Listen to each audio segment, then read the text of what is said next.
इस अज़ीमुश्शान इजलास के सदर मोहतरम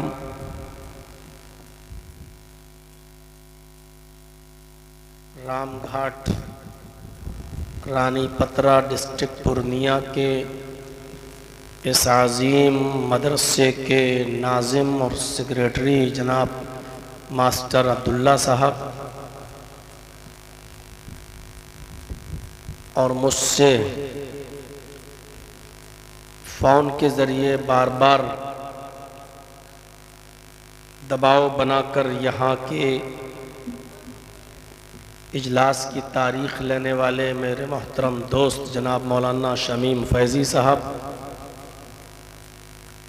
स्टेज पर बैठे हुए दीगर मुअक्कर उलमाए किराम, रामघाट रानी पतरा और उसके अतराफ़ व अकनाफ से तशरीफ़ लाए हुए मुअज़्ज़ज़ सामईन हज़रात, पर्दा नशीन इस्लामी ख़वातीन माँ और बहनों, कौम व मिल्लत के लायक वर नौजवानों, मुस्तक़बिल के होनहार अज़ीज़ बच्चों, रामघाट रानी पतरा का ये प्रोग्राम जो अपनी नौइयत का एक मुनफरिद प्रोग्राम होता है और इस इजलास में आप लोग एक बहुत बड़ी तादाद में तशरीफ़ लाते हैं और उससे बड़ी बात यह है कि इस मदरसे का दिल खोल कर आप ताउन करते हैं। अल्लाह रब्बुल आलमीन आपके रिज़्क़ में बरकत अता फ़रमाए, आपके कारोबार में बरकत अता फ़रमाए और आपको मज़ीद मस्जिदों और मदरसों का ताउन करने का हौसला आपके अंदर पैदा फ़रमाए। ये प्रोग्राम जो पिछली मर्तबा 4 नवंबर को हुआ था और इस मर्तबा 3 नवंबर को हो रहा है, इसमें कोई शक नहीं कि 3 नवंबर की तारीख़ कई महीने पहले ली गई थी और उसी वक्त मैंने टिकट भी बनवा लिया था। राजधानी में भी मेरा टिकट था और एक हफ्तेवारी ट्रेन चलती है उसमें भी, और ये उम्मीद थी कि अभी तो 2 महीना है, इंशाअल्लाह कन्फर्म हो जाएगा टिकट। लेकिन छठ पूजा को लेकर इतना रश था कि टिकट भी कन्फर्म नहीं हुआ और टीटी से बात किया ट्रेन में तो उसने किसी भी कीमत पर अलाउ नहीं किया कि आप जाएं, किसी को भी उसने अलाउ नहीं किया। मजबूरन ट्रेन गुज़र गई और दूसरी ट्रेन में भी टिकट कन्फर्म नहीं हो सका और अच्छा हुआ कि उस पर फिर मैंने ज़बरदस्ती टीटी से बात करके नहीं बैठा, क्योंकि वो ट्रेन लखनऊ तक तो राइट टाइम आई लेकिन कटिहार तक आते आते वो 10 घंटा लेट हो गई। मैंने कल बात की कि कोई गुंजाइश नहीं हो रही है, क्या किया जाए, और फ़्लाइट का टिकट जब मैंने चेक किया तो लखनऊ से पटना तक की फ़्लाइट का टिकट 22,000 रुपये, बागडोगरा देखा तो 20,000 रुपये। बहरहाल जलसा कमेटी से शमीम साहब से बात हुई, उन्होंने मास्टर अब्दुल्ला साहब से बात की। बहरहाल एक सिग्नल मिला कि आप किसी भी तरीक़े से जिस तरीक़े से आ सकते हैं आ जाएं, टिकट आप लेते हैं ले लें। 20,400 रुपये का अर्जेंट टिकट मिला, वो भी वाया होकर लखनऊ से कोलकाता। 10 बजे हम पौने 10 बजे हम कलकत्ता पहुँचे और 3 घंटा कलकत्ता से इंतज़ार करने के बाद दूसरी फ़्लाइट हमें 1 बजे की मिली जो बागडोगरा आई और 2 बजे हम बागडोगरा से चले, हम यहाँ तक पहुँचे। इस वक्त मैं लखनऊ में अपने फैमिली के साथ शिफ्ट हो चुका हूँ और आज लखनऊ में भी ज़िले जमीयत अहले हदीस का एक बहुत बड़ा प्रोग्राम है, लेकिन चूँकि ये तारीख़ में पहले दे चुका था इसलिए उन लोगों को काफ़ी तकलीफ़ इस बात की है कि लखनऊ में रहते हुए और लखनऊ के होकर भी आप लखनऊ के प्रोग्राम में शिरकत न कर पाएँ, ये हमारे लिए बड़ी बदकिस्मती की बात है। लेकिन क्या करें, जब हम प्रोग्राम दे चुके हैं तो जिस जगह का प्रोग्राम मैंने पहले दिया है उसको तरजीह देनी चाहिए थी, मैं दिया और यहाँ तक पहुँचा। अल्लाह रब्बुल आलमीन मेरे आने को कबूल फरमाए, आपके बैठने को कबूल फरमाए, जो बातें कही जाएँ कहने वालों को, सुनने वालों को उस पर अमल की पूरी पूरी तौफीक अता फरमाए। अभी शेखुल हदीस मौलाना मुजम्मिल साहब बड़ी खूबसूरत तकरीर आपके सामने फरमा रहे थे।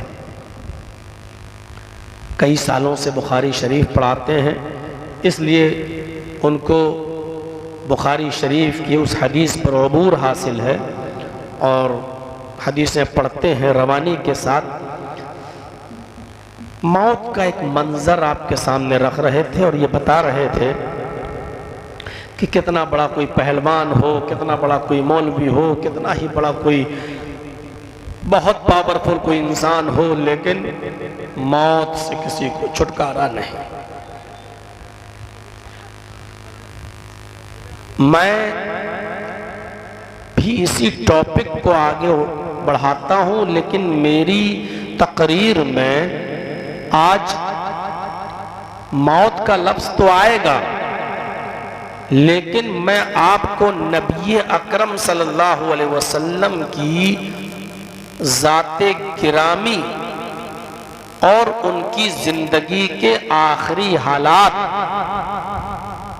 और किस तरीके से नबी अकरम सल्लल्लाहु अलैहि वसल्लम के पास मौत आती है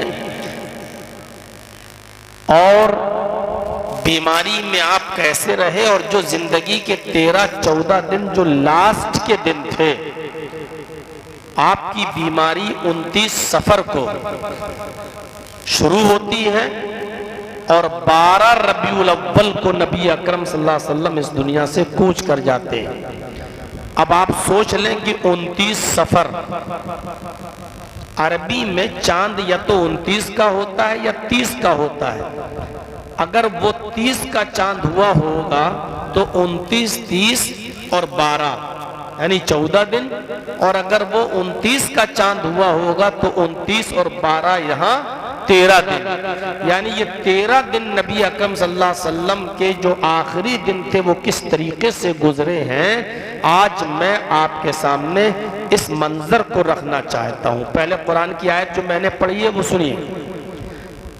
वमा मुहम्मदुन इल्ला रसूल क़द खलत मिन क़ब्लिहि रुसुल अफ़ इम्मा तौ क़ुतिला इंक़लबतुम अला अक़ाबिकुम व मन यन्क़लिब अला अक़बैहि फ़लन यज़ुर्रल्लाह शैआ। मुहम्मदुर रसूलुल्लाह सल्लल्लाहु अलैहि वसल्लम सिर्फ एक रसूल हैं। रसूल की हैसियत बताइए।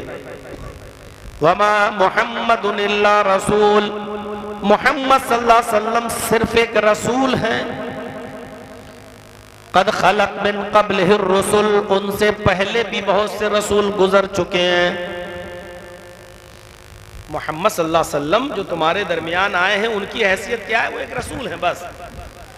उनसे पहले भी बहुत से रसूल गुजर चुके हैं, आप लास्ट में आए हैं, आखिरी नबी आप ही हैं, तो आपसे पहले भी बहुत से नबी गुजर चुके। कुरान कहता है फ़इम्मा तौ क़ुतिला इंक़लबतुम अला अक़ाबिकुम, ऐ लोगो अगर मुहम्मदुर रसूलुल्लाह इंतकाल कर जाएं, अफ़इम्मा ता, अगर वो इंतकाल कर जाएं, औ क़ुतिला, या मैदाने जंग में कत्ल कर दिए जाएं, जिहाद करते हुए लड़ते हुए शहीद कर दिए जाएं, कत्ल कर दिए जाएं, तो तुम्हारी जिम्मेदारी क्या होनी चाहिए, मुसलमानों की जिम्मेदारी क्या होनी चाहिए। इनक़लबतुम अला अक़ाबिकुम, तो क्या तुम एड़ियों के बल पलट जाओगे, क्या तुम दीन छोड़ दोगे, क्या तुम इस्लाम तर्क कर दोगे, क्या तुम इस्लाम से मुंह फेर लोगे, क्या तुम एड़ियों के बल पलट जाओगे। इनक़लबतुम अला अक़ाबिकुम, अगर मुहम्मदुर रसूलुल्लाह का इंतकाल हो जाए या मैदान जिहाद में कत्ल कर दिए जाएं, तो क्या तुम एड़ियों के बल पलट जाओगे, क्या तुम मुंह दिखाने लगोगे, क्या पीठ दिखाकर भाग जाओगे, क्या तुम इस्लाम छोड़ दोगे। वमन यन्क़लिब अला अक़बैहि फ़लन यज़ुर्रल्लाह शैआ, और जो एड़ियों के बल पलटेगा, जो इस्लाम छोड़ देगा, जो दीन को तर्क कर देगा, जो पीठ दिखाएगा, फ़लन यज़ुर्रल्लाह शैआ, तो वो अल्लाह का कुछ भी नुकसान नहीं कर सकता, अल्लाह का कोई नुकसान नहीं पहुंचा सकता, वो अपना ही नुकसान करेगा। इस आयत में साफ आ गया कि मुहम्मदुर रसूलुल्लाह को भी मौत आ सकती है और वो भी मैदान जंग में कत्ल किए जा सकते हैं। मौत ने नबियों को भी नहीं छोड़ा, रसूलों को भी नहीं छोड़ा, उलुल आज़्म पैगंबरों को भी नहीं छोड़ा। तो मौत से किसी को छूट नहीं है, रुखसत नहीं है। आइए कुरान की इस आयत के बाद एक हदीस में पढ़ता हूं, उस हदीस को सुनिएगा और जहन में रख लीजिएगा, क्योंकि इस हदीस को मैं सुना अब रहा हूं और इसका निचोड़, इसका खुलासा लास्ट में आएगा। वान आइशा अन्ना ज़ौजन नबी सल्लल्लाहु अलैहि वसल्लम व अन्ना आइशा ज़ौजन नबी सल्लल्लाहु अलैहि वसल्लम क़ालत रायतु सलासता अक़मारिन सकतना फी हुजरती फ़क़सस्तु रुयाया अला अबी बकर सिद्दीक़ क़ालत फलम्मा तवफ़्फ़ा रसूलुल्लाहि सल्लल्लाहु अलैहि वसल्लम व दुफ़िना फी बैतिहा क़ाल हाज़ा अहदु अक़मारिका व हुवा ख़ैरुहा रवाहु अहमद फी मस्नदी। ये हदीस जो मैंने पढ़ी है इसको इमाम अहमद अपनी मुस्नद के अंदर लाए, मुस्नद अहमद की हदीस। जरा हदीस के तर्जमे पर गौर कीजिएगा। हजरत आयशा फरमाती हैं, एक वाकया है, वाकये के तहत फरमाती हैं कि मेरा निकाह नबी अकरम से हुआ तो उम्र थी मेरी 6 साल और रुखसती जब मेरी हुई, नबी के घर जब मैं गई तो मेरी उम्र थी 9 साल। जिस दिन मैं नबी के घर गई तो छोटी बच्ची, 9 साल की उम्र, 9 साल के बच्चे आप अपने आप नजर दौड़ाएं। कहते हैं कि मैं थकी हुई थी, जल्दी सो गई और जब सोई तो मैंने रात में ख्वाब देखा। रायतु सलासत अक़मारिन, मैंने रात में ख्वाब देखा 3 चांद आसमान पे चमक रहे हैं। रायतु सलासत अक़मारिन, मैंने 3 चांद को देखा आसमान पे चमक रहे हैं। सबसे ज्यादा चमकने वाला चांद सबसे पहले टूटा और मेरे हुजरे में गिरा, फिर दूसरे नंबर पर चांद थोड़ी देर के बाद टूटा, वो मेरे हुजरे में गिरा, और फिर तीसरे नंबर पर थोड़ी देर के बाद चांद टूटा, वो मेरे हुजरे में आकर गिरा। सकतना फी हुजरती, वो तीनों चांद यके बाद गिरे, टूट टूट कर मेरे हुजरे में गिरते गए। रायतु सलासत अक़मारिन सकतना फी हुजरती, मैंने 3 चांदों को आसमान पे चमकता हुआ देखा और तीनों चांद एक एक करके वो मेरे हुजरे में गिरे। फ़क़सस्तु रुयाया अला अबी बकर सिद्दीक़, सुबह जब मैं उठी तो मैंने अपने ख्वाब को अल्लाह के रसूल से बयान नहीं किया, मैंने अपने शौहर को, मैंने अपने हस्बैंड को अपने ख्वाब के बारे में नहीं बताया, बल्कि जब मैं अपने घर गई और अपने माँ बाप के साथ बैठकर खाना खाने लगी, उस वक्त ये तस्किरा निकला तो मैंने अपने बाप से इस ख्वाब की ताबीर पूछी। क्या है अब्बू, मैं नबी के कमरे में सो रही थी, हुजरे में सो रही थी। रायतु सलासत अक़मारिन सकतना फी हुजरती, मैंने आसमान पर ख्वाब में 3 चांद को चमकते हुए देखा और वो तीनों चांद यके बाद गिरे मेरे हुजरे में गिर गए। जो सबसे ज्यादा चमक रहा था चांद, वो सबसे पहले टूटा और मेरे हुजरे में गिरा, फिर दूसरे नंबर पे चांद टूटा, वो मेरे हुजरे में गिरा, फिर तीसरे नंबर पे जो चांद चमक रहा था वो टूटा और मेरे हुजरे में गिरा। तो मैंने ख्वाब देखा।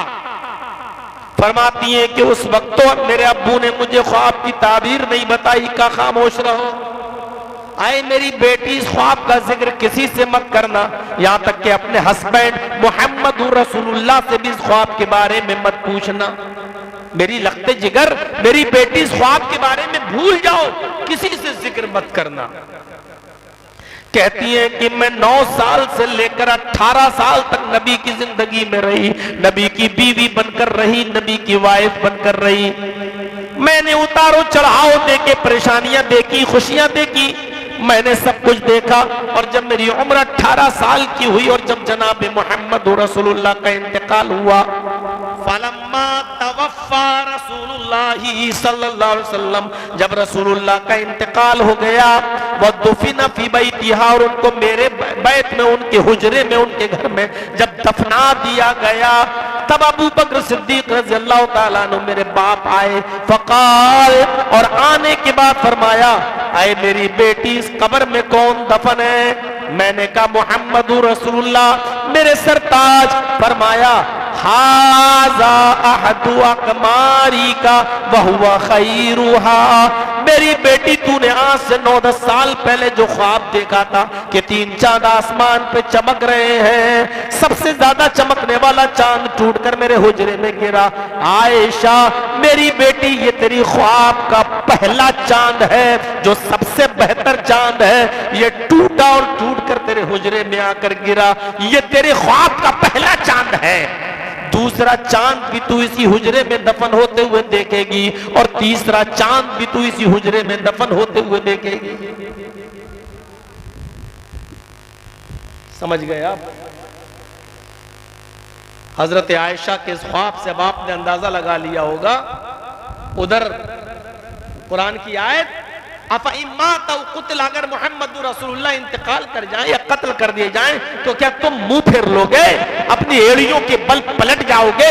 यानी नबी और रसूलों को भी मौत आती है। और यहाँ हजरत आयशा कह रही है कि जब रसूलुल्लाह को दफन कर दिया गया, तब मेरे बाप आए और मुझसे कहा, हाज़ा अहदु अक़मारिक, चांदों में से ये पहला चांद है जो तेरे हुजरे में आकर गिरा। यानी मोहम्मद रसूलुल्लाह इंतकाल कर गए। जब इस्लाम कंप्लीट हो गया, हज्जतुल विदा के मैदान में अल्लाह के नबी सल्लल्लाहु अलैहि वसल्लम ने लोगों को खुतबा दिया। 63 साल की जिंदगी गुजारने के बाद जब जिलहिज्जा के महीने में 9 तारीख को अरफात के मैदान में आपने खुतबा दिया, उस खुतबे में आपने ये फरमाया कि लोगों, हो सकता है आइंदा साल इस जगह पर तुम मुझे न पाओ, यानी आइंदा मुझे इस जगह पर तुम न देख सको। ऐ लोगों, हो सकता है आइंदा मैं इस जगह पर न रहूं, यानी आज के बाद ये साल दोबारा मुझे नसीब न हो सकता है कि मैं इस मैदान में तुम्हारे साथ आइंदा साल हज न कर सकूं, ना आ सकूं। यहीं पर आपने लोगों से पूछा कि लोगों, अल्लाह ने मुझे जो जिम्मेदारी देकर भेजा था, जो दीन देकर भेजा था, वो मैंने तुम तक पूरा का पूरा पहुंचा दिया या नहीं? तमाम लोगों ने जवाब दिया, हाँ, क़द बल्लग़्ता रिसालतहू व अद्दैता व नज़हता। ऐ मोहम्मद सल्लल्लाहु अलैहि वसल्लम, आपने अल्लाह के पैगाम को पूरी तरीके से पहुंचा दिया, आपने हक अदा कर दिया, आप अपने हक से बरी हो गए। अल्लाह ने जो दावत देकर भेजा था आपको, आपने उस दावत को कंप्लीट कर दिया। अल्लाह के नबी ने फरमाया, अल्लाहुम्मा शहद, अल्लाहुम्मा शहद, अल्लाहुम्मा शहद, अल्लाह मेरी उम्मत की गवाही पर तू भी गवाह बन जा। बहरहाल कुरान की आयत नाजिल होती है, अल-यौमा अकमलतु लकुम दीनकुम व अतममतु अलैकुम निअमती व रज़ीतु लकुमुल इस्लाम दीना। आज मैंने तुम्हारे ऊपर तुम्हारे दीन इस्लाम को मुकम्मल कर दिया, व अतममतु अलैकुम निअमती, और अपनी नेमतें भी पूरी कर दी, व रज़ीतु लकुमुल इस्लाम दीना, और मैं तुम्हारे दीन इस्लाम से राजी और खुश हो गया। ये जिलहिज्जा का महीना गुजर गया, मुहर्रम का महीना भी गुजर गया। गौर कीजिए, जिलहिज्जा का महीना खत्म, मुहर्रम शुरू, और मुहर्रम का महीना खत्म तो सफर शुरू, और सफर का महीना गुजरने के बाद रबीउल अव्वल आता है, और रबीउल अव्वल की 12 तारीख को मोहम्मद रसूलुल्लाह सल्लल्लाहु अलैहि वसल्लम इंतकाल फरमा गए। सफर शुरू, सफर में अब सफर का महीना मैं ऐसे ही बता रहा हूं, मुहर्रम के बाद सफर, सफर के बाद रबीउल अव्वल, मुहर्रम खत्म हुआ, सफर शुरू। सफर के शुरू में मोहम्मद रसूलुल्लाह सल्लल्लाहु अलैहि वसल्लम आप दामने ओहद में गए, दामने ओहद में गए, ओहद जहां तमाम शहीद शोहदा दफन है, जो ओहद के मैदान में सहाबा शहीद हुए थे, 70 सहाबा, उनको वहां दफन किया गया। नबी अकरम सल्लल्लाहु अलैहि वसल्लम दामन ओहद में गए। महीना कौन सा? सफर। और सफर के महीने में वहां जाने के बाद नबी अकरम सल्लल्लाहु अलैहि वसल्लम ने शहदाए ओहद के लिए दुआ की। आए ओहद वालो, अल्लाह रब्बुल आलमीन तुम्हारी मग़फ़िरत फरमाए। तुम जिस हाल में भी हो, अच्छी हालत में हो, अल्लाह रब्बुल आलमीन तुम्हें बख्शे, तुम्हारी मग़फ़िरत फरमाए। दामन ओहद में गए और आपने शहदाए ओहद के लिए दुआ फरमाई कि अल्लाह तू इनकी मग़फ़िरत फरमा। इन्होंने तेरे दीन के लिए अपनी जान का नजराना पेश किया, बीवी बच्चों को छोड़ा, जमीन और जायदाद छोड़ी और तेरे दीन की राह में इन्होंने कुर्बानी दी, अपनी जान का नजराना पेश किया। अल्लाह तू इन सब की मग़फ़िरत फरमा दे, अल्लाह तू इन सब को बख्श दे। उसके बाद आप घर तशरीफ लाए। अलविदाई आसार नजर आने लगे। पहले आप समझ गए कि अब ये मेरी जिंदगी का आखिरी साल है, और समझने की वजह कुछ थी।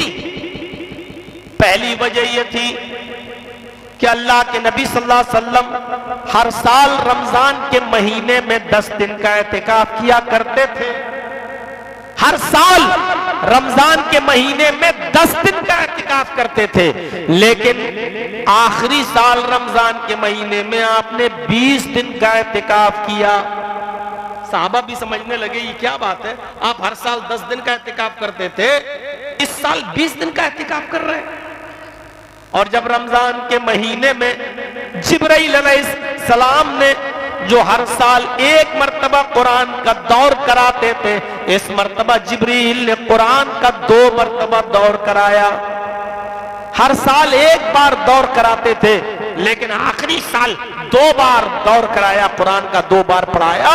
अल्लाह के नबी को भी एहसास हो गया कि अब ये मेरा आखिरी रमजान है, इसके बाद दूसरा रमजान का महीना नसीब नहीं होगा। रमजान के बाद शव्वाल आया, शव्वाल के बाद ज़िलक़ादा आया, और ज़िलक़ादा के बाद ज़िलहिज्जा आया। ज़िलहिज्जा की 9 तारीख को आपने फरमा भी दिया अरफात के मैदान में कि लोगों, हो सकता है कि मैं आइंदा साल इस जगह पर दोबारा जमा ना हो पाऊं, तुमसे मुलाकात ना कर पाऊं। और ज़िलहिज्जा के बाद मुहर्रम का महीना गुजरा, और मुहर्रम के महीने के बाद सफर का महीना गुजरा। दामन ओहद में गए और ओहद के लोगों के लिए आपने दुआ फरमाई। उसके बाद घर तशरीफ लाए। उसके बाद 29 सफर को नबी अकरम जनाब मोहम्मद रसूलुल्लाह सल्लल्लाहु अलैहि वसल्लम बकी गए।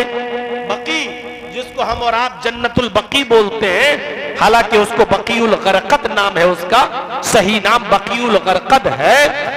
मस्जिद नबी से सटा हुआ बकीउल गरकद, जिसको हम बकी बकी बोलते हैं, जहां साहबे किराम दफन है। आप बकीउल गरकद गए और आपने बकी वालों के लिए दुआ फरमाई, सहाबा के लिए दुआ फरमाई। अस्सलामु अलैकुम अहलद दयारी मिनल मुमिनीन वल मुस्लिमीन व इंशाअल्लाहु बिकुम ललाहिकून अस्सलुल्लाह लना व लकुमुल आफिया। अभी किसी को खड़ा करके पूछ लो कि कब्रिस्तान में जाने की दुआ याद है?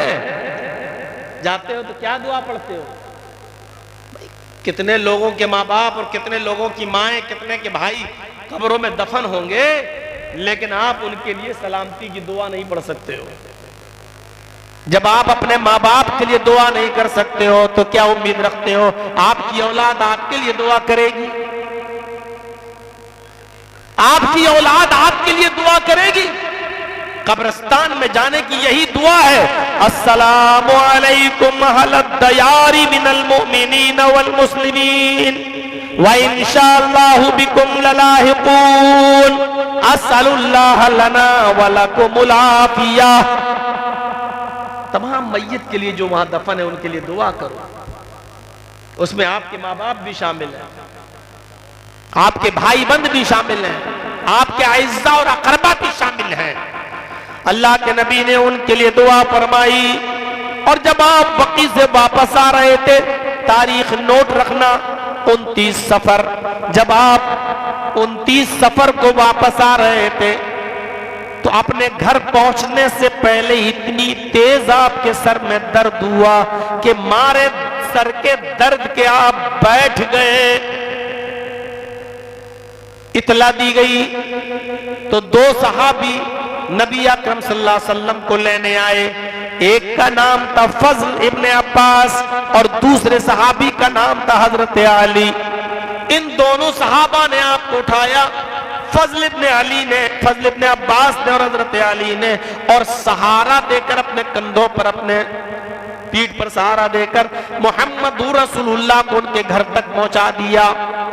ये 29 सफर था। अब आप मंजर देखिएगा जरा। 29 सफर के बाद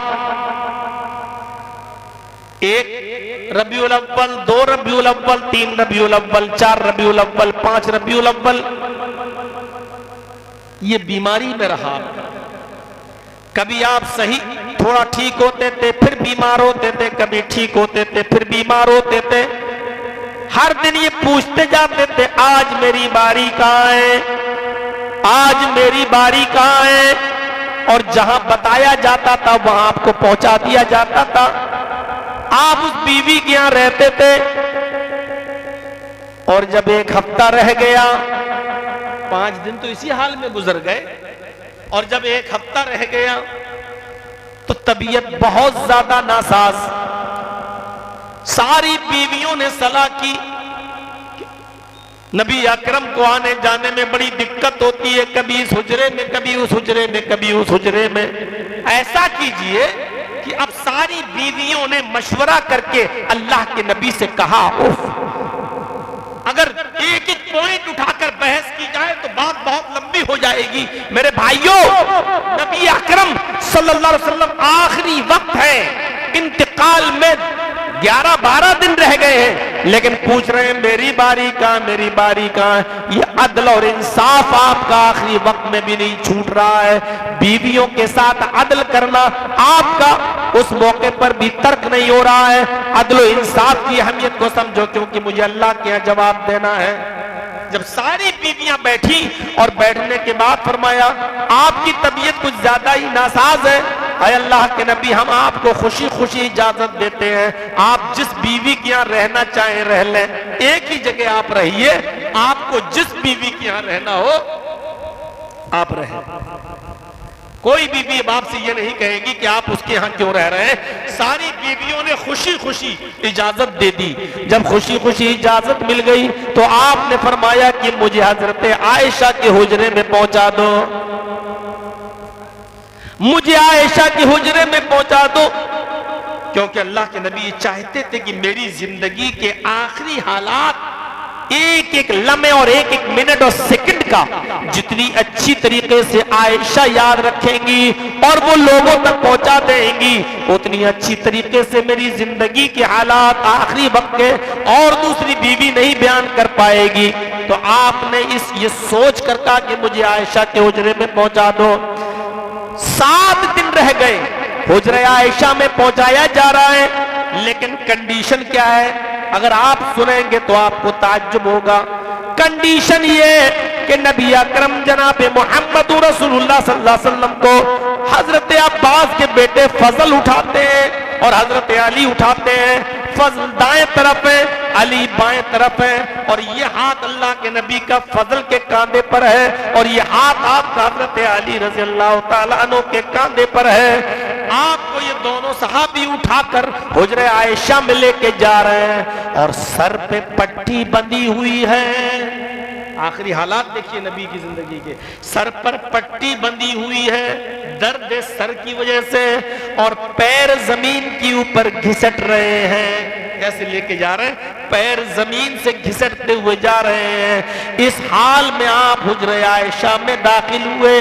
पूरी हदीस देख जाइए मेरे भाइयों, बुखारी किताबुल जनाइज के अंदर, जहां अल्लाह की नबी की जिंदगी के आखिरी हालात आपको मिलेंगे आपकी बीमारी के।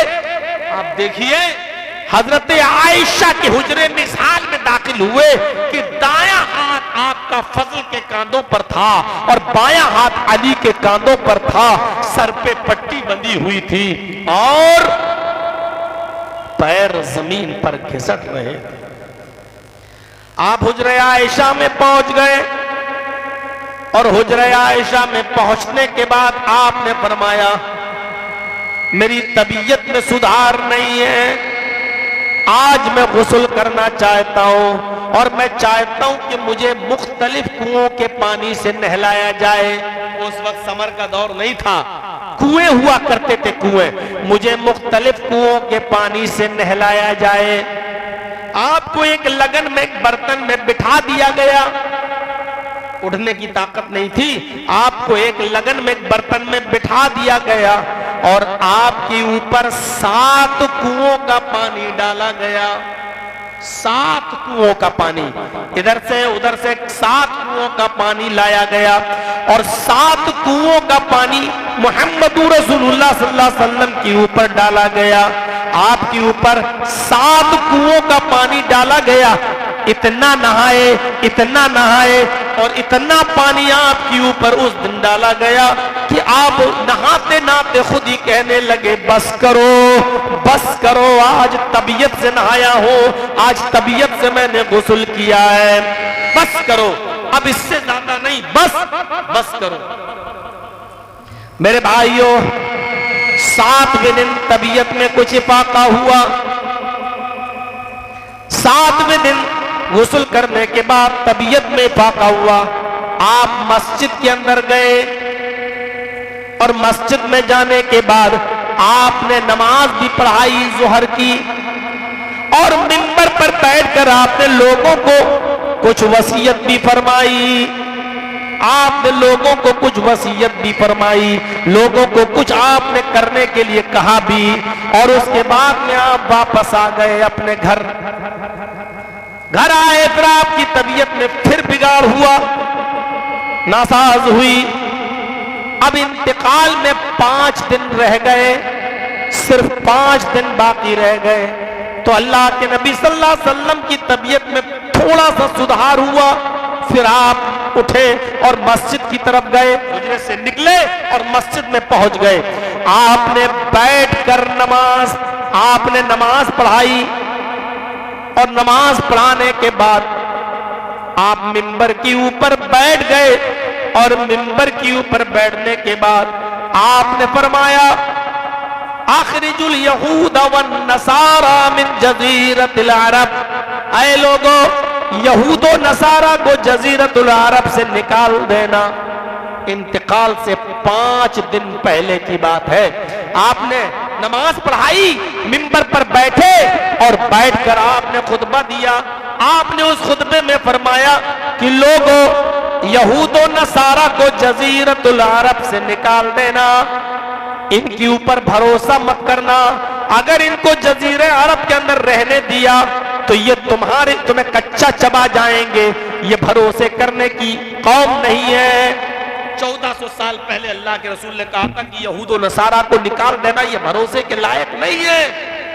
आप देख रहे हैं, जब हिटलर ने यहूदियों को मारा और बेदरेक कत्ल किया और लाखों यहूदियों को मौत के घाट उतार दिया, तो ये बचे खुचे यहूदी जब वहां से भागे और जब अरबों ने उनको पनाह दे दी कि चलो ये लुटे और पिटे हुए आए हुए हैं, इनको थोड़ा सा एक टुकड़ा दे दिया, तो आज देख लीजिए ये इजराइल की शक्ल में कितना बड़ा जालिम हो गया है। और आज हमारी दी हुई जमीन पर पलने और पड़ने वाली कौम, मेरे भाइयों, आज हमारे बच्चों को कत्ल कर रही है, हमें ही मार रही है।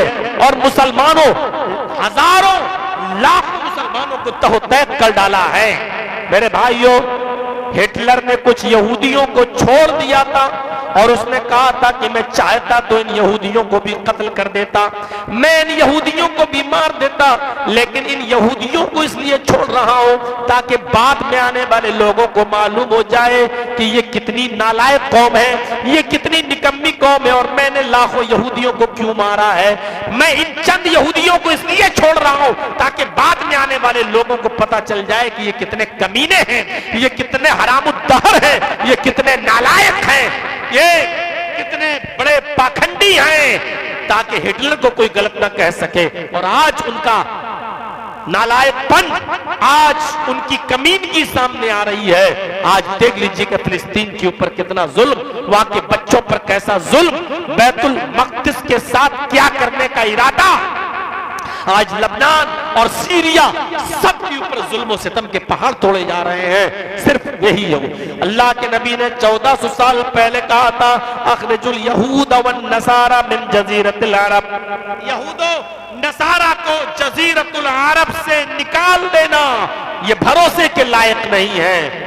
आपने उसी दिन फरमाया, इंतकाल से 5 दिन पहले, लानतुल्लाहि अलल यहूदी वन नसारा इत्तखज़ू कुबूर अंबियाइहिम मसाजिद। अल्लाह की लानत हो यहूदियों और ईसाइयों पर। क्यों? इसलिए कि इन्होंने अपने अपने नबियों की कब्रों को सजदागाह बना लिया, अपने पैगंबरों की कब्रों पर सजदा करने लगे। तौहीद का ख्याल देखिए, तौहीद का ख्याल, आखिरी वक्त भी तौहीद का ख्याल है।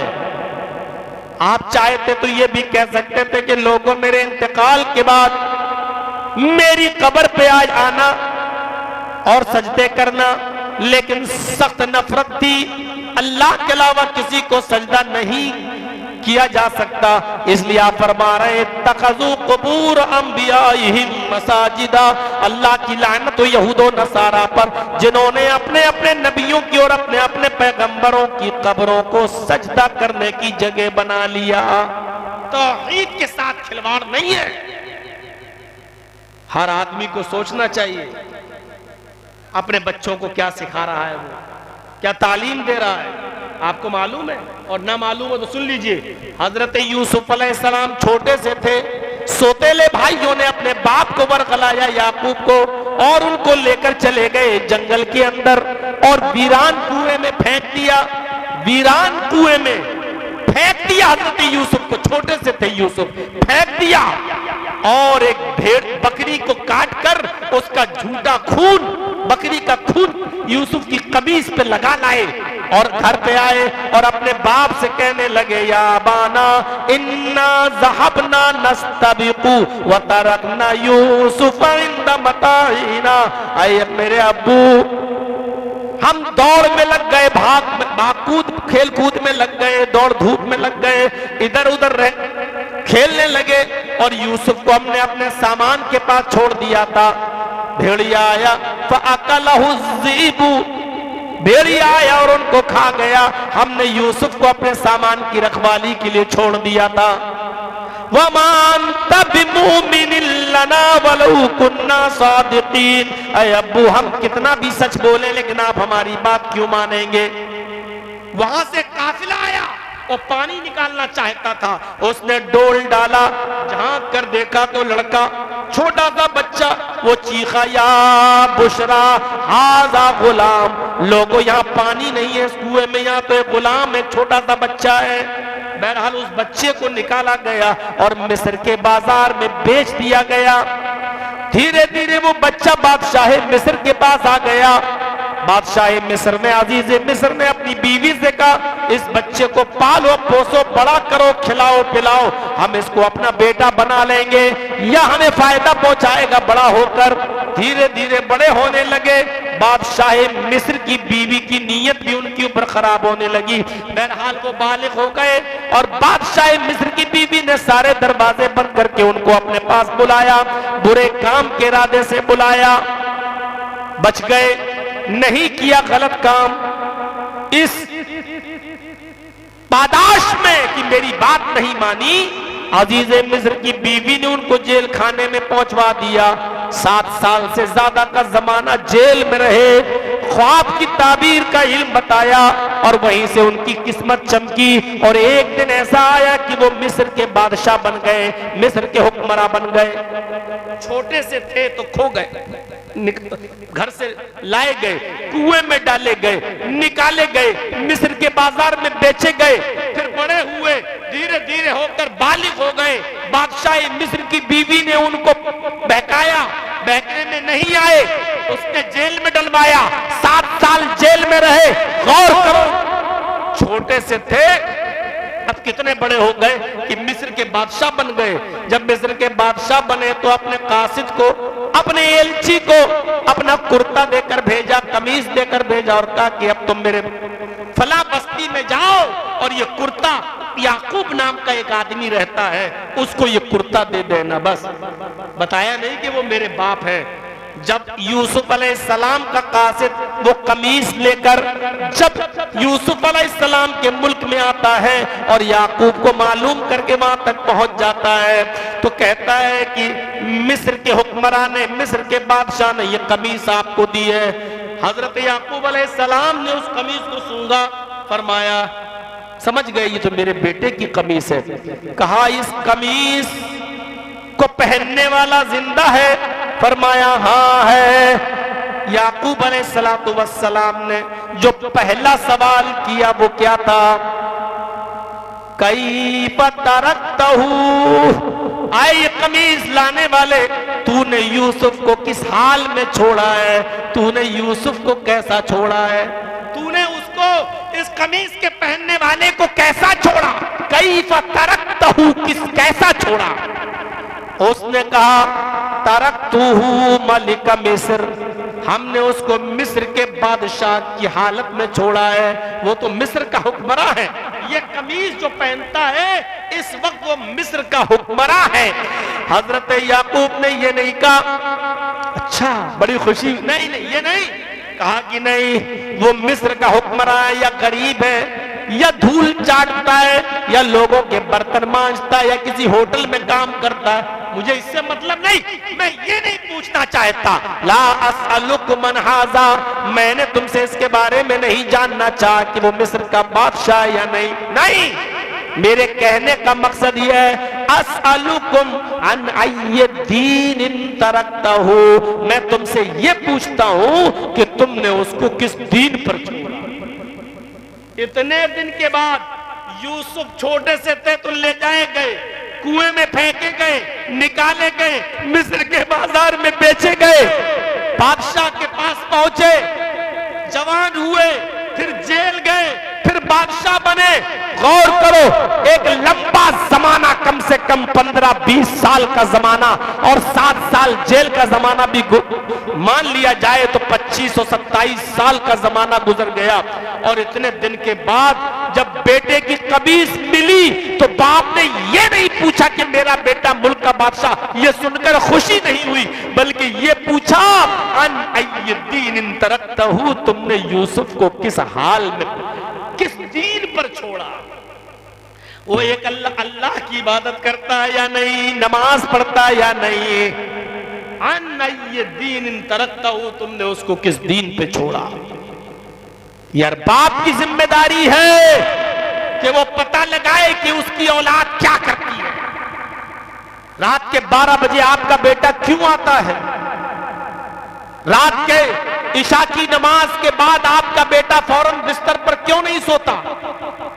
रात के 11 और 12 बजे वो क्यों आ रहा है? और हर बाप की जिम्मेदारी है कि वो चेक करे कि उसकी बेटी रात के 12 बजे मोबाइल क्यों चलाती है, बेटी के हाथ में एंड्रॉयड मोबाइल क्यों है। ये बाप की जिम्मेदारी है कि अगर है तो बेटी को हुक्म दे कि हर वक्त इसका लॉक खुला हुआ होना चाहिए, फिंगर नहीं होना चाहिए, कोई चीज नहीं, और इस टाइप का मोबाइल होना चाहिए कि जब भी बाप मांगे बेटी फौरन दे दे और बाप जाकर चेक करे। हालांकि ऐसे ऐसे सॉफ्टवेयर उसमें पड़े हुए हैं कि बाप की नजर भी वहां तक नहीं पहुंच सकती है। मेरे भाइयों, चेक करना बाप की जिम्मेदारी है कि वो अपनी बेटी का मोबाइल चेक करे, अपने बेटे का भी मोबाइल चेक करे और बेटों पर भी नजर रखे कि वो किस तरफ जा रहे हैं। इतने दिनों के बाद बाप ने अगर पूछा तो ये पूछा अन अय्य दीन तरक्तहू, तुमने मेरे यूसुफ को किस हाल, किस दीन पर छोड़ा? तो अल्लाह के नबी ने यहाँ दो नसीहतें फरमाई 5 दिन पहले, यहूद और नसारा को तुम निकाल देना, और दूसरी बात फरमाई बद्दुआ, अल्लाह की लानत हो यहूद और नसारा पर जिन्होंने अपने अपने नबियों की कब्रों को सजदागाह बना लिया। ये इंतकाल से 5 दिन पहले की बात है। अब इंतकाल में 4 दिन रह गए। आपने कहा, ये जरा गौर से सुनिएगा, आपने फरमाया लोगों कलम लाओ और चमड़े के टुकड़ों पर या बड़ी बड़ी हड्डियों पर कुछ लिखा जाता था पहले, तो आपने फरमाया कि कलम लाओ और हड्डी का कोई टुकड़ा या चमड़े का टुकड़ा लाओ, मैं कुछ वसीयत कर रहा हूं उसको लिख लो। यहां इख्तिलाफ हो गया। उस सहाबा कहने लगे कि लिखवाइए, और कुछ कहने लगे रहने दीजिए, आपकी तबीयत ठीक नहीं है, आप आराम कीजिए। जो लोग ये कह रहे थे कि आप आराम कीजिए, उनमें हजरत उमर भी शामिल थे। हजरत उमर कहने लगे हमारे लिए बस कुरान काफी है, आप आराम कीजिए, आप तकलीफ क्यों उठा रहे हैं, कलम मंगवा रहे हैं, हड्डी या चमड़े का टुकड़ा मंगवा रहे हैं लिखवाने के लिए। अल्लाह के नबी हमें किसी चीज की जरूरत नहीं है, हमारे लिए बस कुरान काफी है। कुछ सहाबा कहने लगे नहीं, पता नहीं कौन सी खास चीज अल्लाह के नबी बताना चाहते हैं, अगर वो लिख ली जाए तो क्या हर्ज है। इसी में सहाबा किराम के दरमियान इख्तिलाफ हो गया। इख्तिलाफ इतना बढ़ गया कि तू मैं तक नौबत आ गई। जब आपने उस इख्तिलाफ को देखा तो आपने अपने बिस्तर के पास से इख्तिलाफ करने वालों को यह कहकर हटा दिया, दूर हो जाओ मेरी आंखों के सामने से। हजरत उमर से भी और दूसरे गिरोह से भी आपने फरमाया हट जाओ मेरी आंखों के सामने से। यानी मुझे इख्तिलाफ पसंद नहीं है, मुझे लड़ना पसंद नहीं है, मुझे आपका झगड़ना पसंद नहीं है, मेरी तबीयत वैसे ही खराब है, अब तुम मेरे निगाहों के सामने से हट जाओ। दोनों ग्रुप को, दोनों पार्टियों को आपने बाहर निकाल दिया। जोहर की नमाज का वक्त हुआ, आप उठे, याद रखिएगा 4 दिन रह गए आपके इंतकाल में। आप उठे और थोड़ी देर के बाद आप मस्जिद में गए। मस्जिद में जब आप गए तो आपने नमाज पढ़ी जोहर की, नमाज पढ़ाई जोहर की, और जोहर की नमाज पढ़ाने के बाद मिंबर के ऊपर बैठ गए, और बैठने के बाद आपने जो वसीयत की वो सुनिए।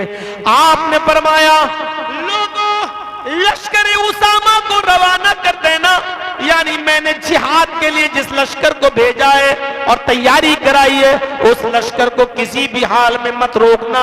मैं दुनिया में रहूं ना रहूं, मैं इंतकाल भी कर जाऊं, लेकिन लश्कर उसामा जिसको जिहाद के लिए मैंने तैयार किया उसको जाना पड़ेगा, उसको जिहाद के लिए हर हाल में निकाल देना। आपने पहली नसीहत फरमाई कि लोगों लश्कर उसामा को रवाना कर देना, उसको किसी भी कीमत पर मत रोकना। फरमाया ठीक। उसके बाद में आपने दूसरी नसीहत फरमाई, लोगों तरक्तो फीकुम अमरैनी लन तज़िल्लू मा तमस्सकतुम बिहिमा, तरक्तो फीकुम अमरैन लन तज़िल्लू मा तमस्सकतुम बिहिमा किताबुल्लाहि व सुन्नती।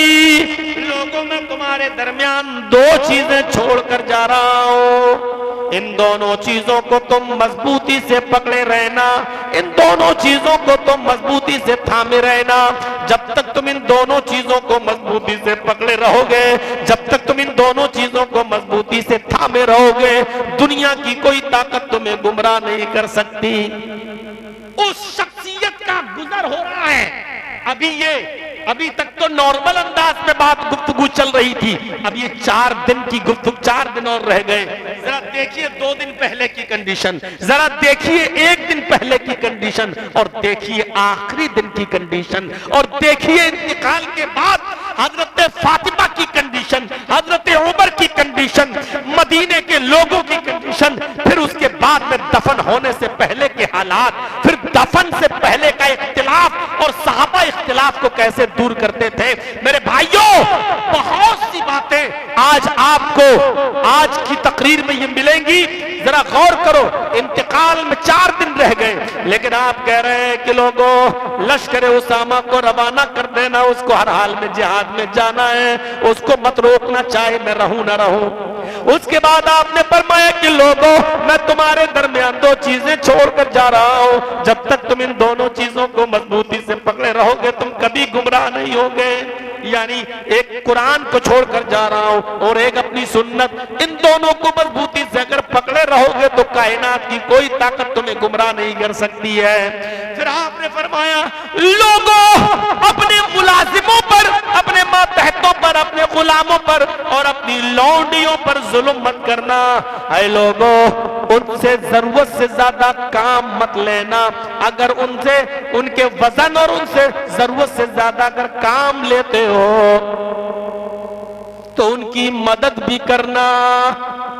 मसलन उस पे सामान नहीं उठ रहा है तो आधा सामान आप भी उसका अपने पीठ पर लाद लेना, उसके ऊपर जबरदस्ती मत करना कि वो दबा जा रहा हो और जुल्म नहीं। आपने इंतकाल से 4 दिन पहले ये भी अपनाया, फरमाया लौंडी और गुलामों का ख्याल रखना। ये 3 नसीहतें आपने फरमाई और उसके बाद में आप घर पे आ गए। इंतकाल से 4थे दिन, इंतकाल में 4 दिन रह गए, मगरिब तक की नमाज आपने मस्जिद के अंदर जाकर पढ़ाई, लेकिन इशा की नमाज फिर आप मस्जिद में जाकर नहीं पढ़ा सके। इंतकाल में 4 दिन बाकी रह गए, मगरिब तक की नमाज तो आप जाते गए और पढ़ाते गए मस्जिद में, लेकिन इशा की नमाज आप मस्जिद में नहीं जा सके। आपने फरमाया आयशा जरा देखो लोगों ने ईशा की नमाज पढ़ ली। हजरत आयशा ने कहा नहीं अभी नहीं पढ़ी, आपका इंतजार कर रहे हैं। कहा अच्छा पानी लाओ, पानी मंगाया, वुजू बनाया और जैसी उठे वैसी बेहोश हो गए। कशी और कमजोरी ने तोड़ कर रख दिया, बेहोश हो गए। जब होश आया तब पूछा आयशा जरा देखो लोगों ने नमाज पढ़ ली। फरमाया नहीं नहीं अभी भी नहीं, आपके इंतजार में बैठे हैं। सहाबा की मोहब्बत देखो नबी के इंतजार में। और गौर करो नबी बेहोश हो गए, गिर गए, फिर वुजू बनाया, फिर उठे, मस्जिद में जाने के लिए फिर बेहोश हो गए। तीसरी बार फरमाया आयशा जरा देखो लोगों ने नमाज पढ़ ली। नहीं आपके दीवाने आपके इंतजार में। आपने तीसरी बार वुजू बनाया और जैसी उठे खड़े हुए वैसी फिर गिर गए। और जब चौथी बार होश आया तो फरमाया मुरू अबा बकरिन फलियुसल्ली बिन्नास। आयशा मेरी हालत ऐसी नहीं है कि मैं मस्जिद में जा सकूं, उठता हूं गिर जाता हूं। आयशा मैं बिस्तर पर बैठकर नमाज अदा कर लेता हूं, लेकिन अबू बकर को हुक्म दो कि वो लोगों को नमाज पढ़ा दे। मुरू अबा बकरिन फलियुसल्ली बिन्नास, अबू बकर लोगों को नमाज पढ़ा दे। हजरत आयशा ने फरमाया मेरे अब्बू बहुत कमजोर दिल के, आपके मुसल्ले पर खड़े नहीं हो सकते, कांपेंगे थर्राएंगे, इसलिए उमर से कहिए कि वो नमाज पढ़ाए, मेरे अब्बू से नमाज मत पढ़वाइए, अबू बकर से नमाज मत पढ़वाइए। अल्लाह के नबी ने सख्ती से डांटते हुए फरमाया अल्लाहु व रसूलुहु मुरू अबा बकरिन फलियुसल्ली बिन्नास। आयशा अल्लाह ने भी इनकार कर दिया और उसका रसूल भी इनकार कर रहा है। मेरी जिंदगी में मेरे मुसल्ले पर मेरे अबू बकर के अलावा कोई दूसरा नहीं जा सकता। अबू बकर से कहोगे लोगों। इशा की नमाज हजरत अबू बकर सिद्दीक ने पढ़ाई। नोट कर लेना अल्लाह के नबी सल्लल्लाहु अलैहि वसल्लम इन 4 दिनों में जितने दिन बीमार रहे, 4 दिन जो बचे आपके, नबी की जिंदगी में अबू बकर को नमाज पढ़ाने का मौका मिला और जिंदगी में हजरत अबू बकर सिद्दीक ने कुल 17 वक्त की नमाज पढ़ाई। 17 वक्त की नमाज अल्लाह के नबी सल्लल्लाहु अलैहि वसल्लम की जिंदगी में। इंतकाल से 4 दिन पहले आप बीमार थे, बिस्तर पे थे और फिर नहीं उठे। इशा की नमाज से शुरू हुई और फिर टोटल 17 नमाज इंतकाल तक अबू बकर को पढ़ाना नसीब हुआ, आप नहीं जा सके। अब 2 दिन रह गए। इंतकाल में जब 2 दिन रह गए तो आप उठे। ये मंजर देखने के लायक है। 2 दिन रह गए, कुछ ताकत आई, उठे, गए मस्जिद में, अबू बकर नमाज पढ़ा रहे थे, हजरत अबू बकर सिद्दीक नमाज पढ़ा रहे थे, अल्लाह के नबी का हुजरा बिल्कुल सामने था, वहां से आए तो अबू बकर की नजर पड़ गई कि अल्लाह के नबी आ रहे हैं, वो पीछे हटना चाहे, अबू बकर पीछे हटना चाह रहे थे कि मुक्तदियों में आ जाएं, अल्लाह के नबी आ रहे हैं, वो नमाज पढ़ाएंगे, लेकिन अल्लाह के नबी ने हाथ से इशारा कर दिया, यानी है अबू बकर तुम जहां पढ़ा रहे हो वहीं रहो। अबू बकर वहीं रहे। अल्लाह के नबी सल्लल्लाहु अलैहि वसल्लम सामने से आए और बाएं तरफ बैठ गए। इमाम बाएं तरफ बैठता है। इमाम अगर दो आदमी नमाज पढ़ रहे हो तो इमाम बाएं होगा और मुक्तदी दाएं होगा, ऐसे नमाज होती है। तो अल्लाह के नबी आए और बाएं बैठ गए। तो अल्लाह के नबी ने बैठ कर नमाज पढ़ाई। आपने नमाज पढ़ाई तो आपकी इक्तिदा कर रहे थे अबू बकर, और अबू बकर की इक्तिदा कर रहे थे पीछे वाले। होता नहीं है मस्जिद में माइक ना हो तो मैं कहूंगा अल्लाह अकबर, तो पीछे लोग कहेंगे अल्लाह अकबर जोर से, तो मेरी इक्तिदा वो करेगा जो मेरे पीछे है, और उसकी आवाज की इक्तिदा वो करेंगे जो उसके पीछे है। तो ऐसी अल्लाह के नबी सल्लल्लाहु अलैहि वसल्लम अबू बकर के बाएं बैठ गए। आवाज में बहुत कमजोरी थी, धीरे से आवाज निकलती थी अल्लाह अकबर। तो अबू बकर सिद्दीक की इक्तिदा करते थे और कहते थे अल्लाह अकबर।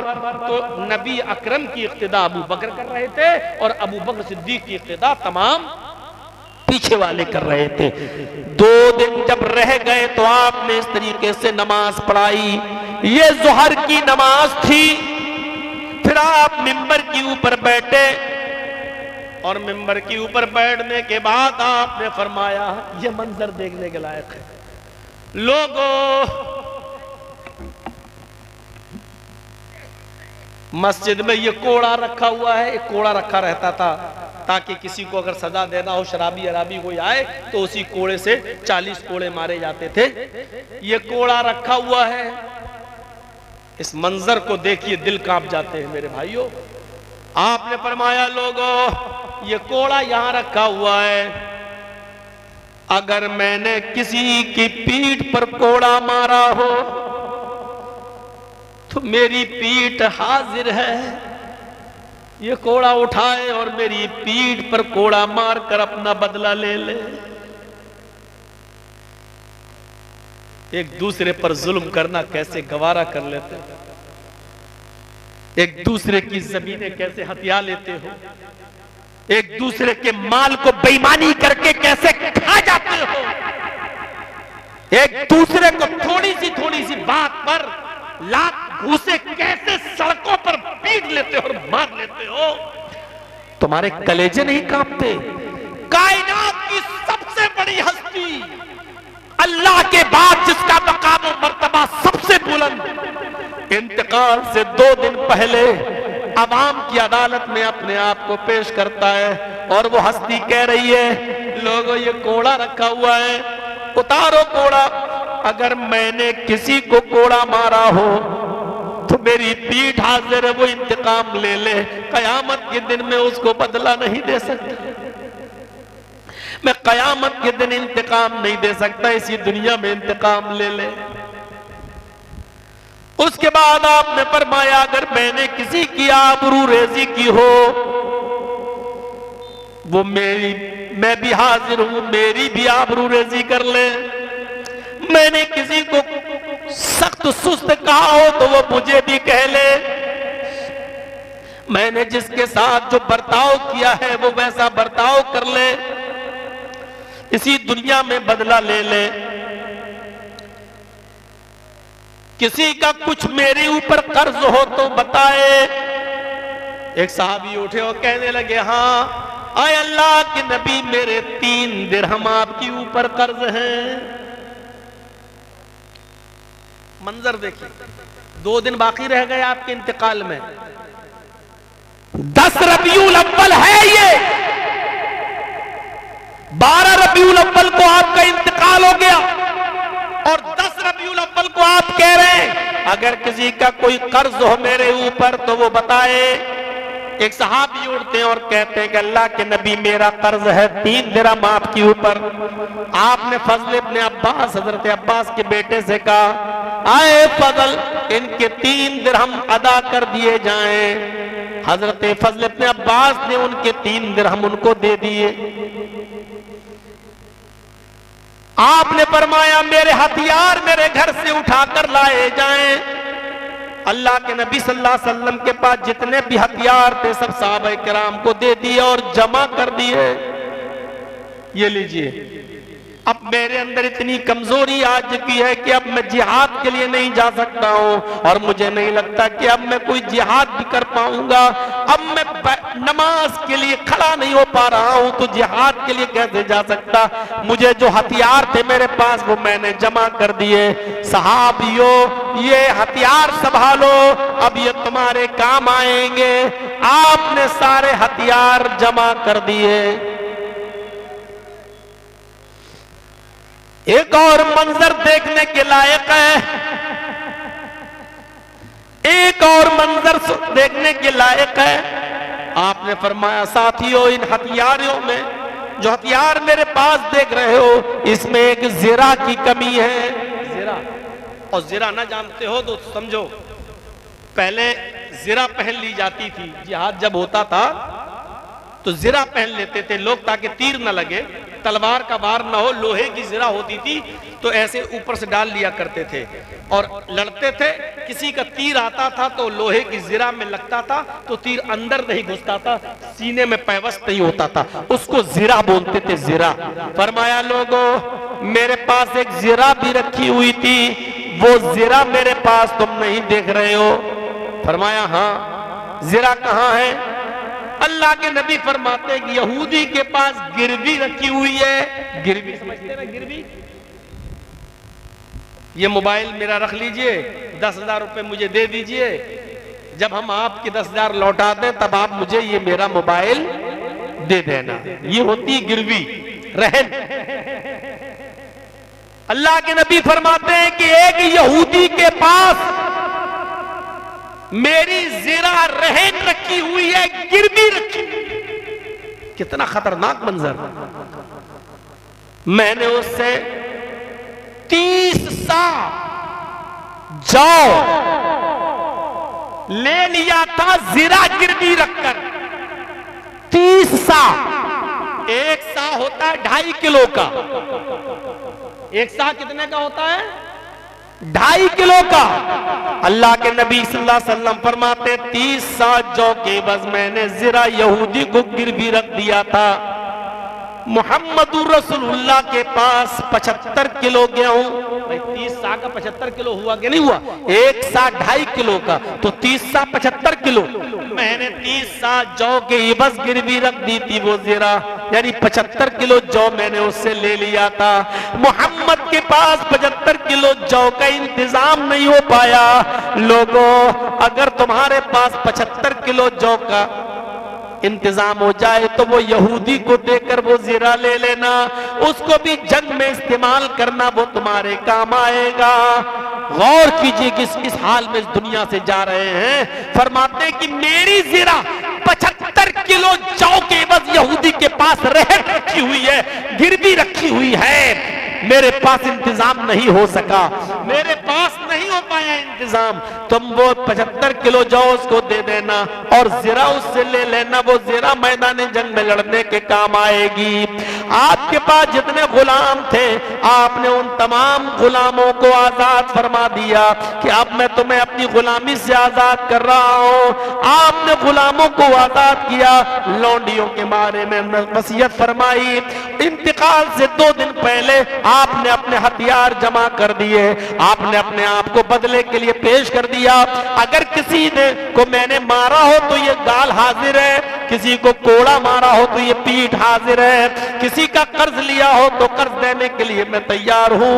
मुहम्मदुर रसूलुल्लाह सल्लल्लाहु अलैहि वसल्लम इंतकाल से 2 दिन पहले अपने आप को इस अंदाज से पेश करते हैं और उसके बाद फिर अपने घर आते हैं और फिर वही घर पे आराम करते हैं और बकिया नमाजें उसी घर के अंदर पढ़ते हैं। इंतकाल में 1 दिन रह गया तो आप फिर मस्जिद के अंदर जाते हैं और बैठकर नमाज पढ़ाते हैं और उसके बाद में आपने फरमाया मिंबर पर बैठकर जो जुमले आपने अदा किए वो जुमले बड़े अजीबो गरीब जुमले हैं। आपने दुआ फरमाई, अल्लाहुम्मा ला तजअल कब्री वस्नन युअबद, अल्लाहुम्मा ला तजअल कब्री वस्नन युअबद, अल्लाहुम्मा ला तजअल कब्री वस्नन युअबद। आय अल्लाह, मोहम्मद के इंतकाल के बाद मोहम्मद की कब्र को पूजा पाठ की जगह न बना देना, मोहम्मद की कब्र को सजदा करने की जगह न बना देना, मोहम्मद की कब्र को चूमने चाटने की जगह न बना देना। आय अल्लाह, मेरी कब्र को मेले और ठेले की जगह न बना देना। आज बड़े बड़े हिंदुस्तान में मज़ारों पे चले जाओ, मेले लगेंगे, ठेले लगेंगे, आज सारी चीजें हो रही हैं, लेकिन नबी अकरम की दुआ 1400 साल पहले की कबूल हुई है और इंशाअल्लाह कयामत की सुबह तक कबूल ही रहेगी। उस कब्र पर कभी मेला ठेला नहीं लगेगा, उस कब्र पर कभी चादर नहीं चढ़ेगी, उस कब्र पर कभी सजदा नहीं किया जाएगा। इसलिए कि ये दुआ जनाब मोहम्मद रसूलुल्लाह ने खुद फरमाई थी कि अल्लाहुम्मा ला तजअल कब्री वस्नन युअबद, ऐ अल्लाह मेरी कब्र को पूजा पाठ की जगह न बना देना, चूमने चाटने की जगह न बना देना। घर आ गए, आपने बकिया नमाजें घर पे पढ़ी, रात आपने घर में गुजारी। आज 12 रबीउल अव्वल है, सुबह फजर की नमाज के वक्त आपने पर्दा हटा कर देखा, ऐसे सहाबा किराम नमाज पढ़ रहे हैं, अबू बकर सिद्दीक इमामत कर रहे हैं। जब पर्दा हटा तो अबू बकर की नजर पड़ी, वो पीछे हटना चाह रहे थे, लेकिन अल्लाह के नबी सल्लल्लाहु अलैहि वसल्लम ने हाथ के इशारे से उनको रोक दिया और पर्दा गिरा दिया। आपके अंदर अब इतनी ताकत नहीं थी कि आप मस्जिद में जा सकें। फजर की नमाज में आपने सिर्फ पर्दा उठा कर देखा, आपने लोगों को नमाज पढ़ते हुए देखा और अबू बकर को इमामत करते हुए देखा, तो आपके चेहरे पर मुस्कुराहट आ गई। फजर की नमाज अपने बिस्तर पर आपने बैठकर या लेटकर अदा की, लेकिन इस नमाज के बाद फिर कोई दूसरी नमाज का वक्त नहीं आया। जब अल्लाह के नबी ने पर्दा हटाया तो सहाबा किराम के फितने में पड़ जाने का डर हुआ। लग रहा था कि लोग नियतें तोड़ देंगे और नमाजें तोड़ देंगे और अल्लाह के रसूल से खैरियत पूछने लगेंगे, आपकी तबीयत कैसी है। आपने फौरन हाथ के इशारे से अबू बकर से कहा कि तुम नमाज पढ़ाओ और पर्दा आपने गिरा दिया। फिर आप अंदर चले गए और आपने नमाज वहीं पढ़ी। नमाज के बाद सहाबा किराम का तांता लग गया, लोग आते गए और खैरियत पूछते गए, लोग आते गए और खैरियत पूछते गए और जाते गए। थोड़ी देर के बाद सूरज निकलने के बाद हजरत फातिमा आती है, अल्लाह के नबी सल्लल्लाहु अलैहि वसल्लम को बिस्तर पर लेटा हुआ देखती है, अल्लाह के नबी सल्लल्लाहु अलैहि वसल्लम की पेशानी का बोसा देती है, चूमती है और कहती है, वाह करबा अबा, हाय मेरे अब्बू की तकलीफ, हाय मेरे अब्बू की परेशानी। हजरत फातिमा की ये जुमले सुनकर मोहम्मद रसूलुल्लाह ने फरमाया, मेरी बेटी रोते नहीं, मेरी बेटी गम न करो, मेरी बेटी अपने बाप की तकलीफ को देखकर तुम परेशान मत हो। आज के बाद तुम्हारे बाप को कभी इतनी तकलीफ नहीं होगी, आज के बाद तुम्हारे बाप को कभी इतनी तकलीफ नहीं पहुंचेगी। समझ गई कि मेरे अब्बू का आज आखिरी वक्त, आखिरी दिन है। उसके बाद हसन और हुसैन को आपने बुलाया, हसन हुसैन की पेशानी का बोसा दिया और फरमाया, लोगों हसन और हुसैन ये जन्नत के दो फूल हैं, इनका ख्याल रखना, इनको तकलीफ मत देना। जिसने इनको तकलीफ दी उसने मोहम्मद रसूलुल्लाह को तकलीफ दी। फिर आपने फातिमा के बारे में फरमाया, फातिमा मेरे दिल का टुकड़ा है, जिसने फातिमा को सताया उसने मुझे सताया। फिर आपने लौंडियों के ताल्लुक से, गुलामों के ताल्लुक से आपने वसीयत फरमाई। फिर अपनी बीवियों को बुलाया और बीवियों को भी खैर की वसीयत फरमाई, बीवियों को भी खैर की वसीयत फरमाई। तकिए के नीचे आपका हाथ गया, 7 दिरहम थे, फरमाया इनको भी सदका कर दो, 7 दिरहम को भी सदका कर दिया गया। पूछा गया अल्लाह के नबी रहने दीजिए, ये 7 दिरहम काम आएंगे, अगर आपको कुछ हो गया, अल्लाह को प्यारे हो गए तो आपके दफन कफन में काम आ जाएंगे। फरमाया इन 7 दिरहमों पर तुम इतना भरोसा करती हो, जो 7 भरोसे के लायक है उस पर तुम्हारा कोई भरोसा नहीं। आयशा इन 7 दिरहमों को अल्लाह की राह में सदका कर दो, अगर ये मेरे घर में रह गए और मेरा इंतकाल हो गया तो मैं अपने रब को क्या जवाब दूंगा, अपने रब को क्या मुंह दिखाऊंगा। आपने वो 7 दिरहम भी सदका और खैरात कर दिए। ज़वाल का वक्त हो गया, ज़ोहर का वक्त बिल्कुल करीब है। अल्लाह के नबी सल्लल्लाहु अलैहि वसल्लम हजरत आयशा के भाई को देखते हैं कि वो मिसवाक कर रहे हैं, तो आपने हजरत आयशा से इशारा करके कहा कि वो मिसवाक। हजरत आयशा ने पूछा क्या आप मिसवाक करेंगे? इशारा किया हाँ। हजरत आयशा ने अपने भाई से वो मिसवाक ले ली और अल्लाह के नबी सल्लल्लाहु अलैहि वसल्लम को वो मिसवाक दे दी। अल्लाह के नबी ने वो मिसवाक ले ली और अपने मुंह में रखकर वो मिसवाक करना शुरू कर दिया। चूंकि कमजोरी बढ़ती गई इसलिए वो मिसवाक थोड़ी सी टाइट थी और आप चबा नहीं पा रहे थे, तो आपने आयशा से कहा कि इसको अपने मुंह से दबा दो और कुचल दो, नरम कर दो। हजरत आयशा ने उसको अपने दांतों से दबाया और उस मिसवाक को कुचल दिया और नरम कर दिया और दे दी। अल्लाह के नबी सल्लल्लाहु अलैहि वसल्लम ने उस मिसवाक को अपने मुंह में लेके करना शुरू कर दिया। थोड़ी देर के बाद जब आप मिसवाक से फारिग हुए तो आपने फरमाया पानी का प्याला लाओ। पानी का प्याला लाया गया और जब पानी का प्याला लाया गया तो आप पानी के प्याले में अपने दोनों हाथों को डालते जाते और पानी से भीगे हाथों को अपने चेहरे पर मलते जाते और कहते जाते ला इलाहा इल्लल्लाह इन्ना लिल मौति सकरात, ला इलाहा इल्लल्लाह इन्ना लिल मौति सकरात, ला इलाहा इल्लल्लाह इन्ना लिल मौति सकरात। ऐ अल्लाह तेरे अलावा कोई माबूद नहीं, ला इलाहा इल्लल्लाह, अल्लाह के अलावा कोई माबूद नहीं। इन्ना लिल मौति सकरात, मौत के लिए बड़ी बेचैनियां हैं, मौत के लिए बड़ी परेशानियां हैं, मौत के लिए बड़ी सख्तियां हैं, यानी तकलीफ की वजह से। आप कहते जा रहे थे और हजरत फातिमा के चेहरे पर आपने जब देखा कि उनके आंखों में आंसू हैं तो आपने उनके कान को पकड़ा और करीब किया और फरमाया फातिमा तो मायूस मत हो जाओ, आए फातिमा अभी अभी जिब्रील ने मुझे बताया कि फातिमा को खुशखबरी दे दो कि फातिमा तो सय्यदतु निसाई अहलिल जन्ना, अल्लाह ने फातिमा को जन्नत की तमाम औरतों का सरदार बना दिया। अल्लाह ने फातिमा को जन्नत की तमाम औरतों का सरदार बना दिया। हजरत फातिमा के चेहरे पर थोड़ी सी मुस्कुराहट आई, लेकिन अपने अब्बू की इस कैफियत को देखकर फिर चेहरा मुरझा गया। अल्लाह के नबी ने दोबारा उनके कान में सरगोशी की।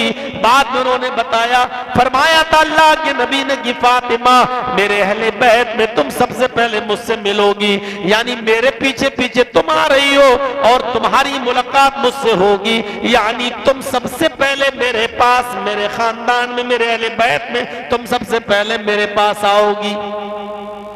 ये सुना हजरत फातिमा ने तो हजरत फातिमा के चेहरे पर फिर मुस्कुराहट आ गई।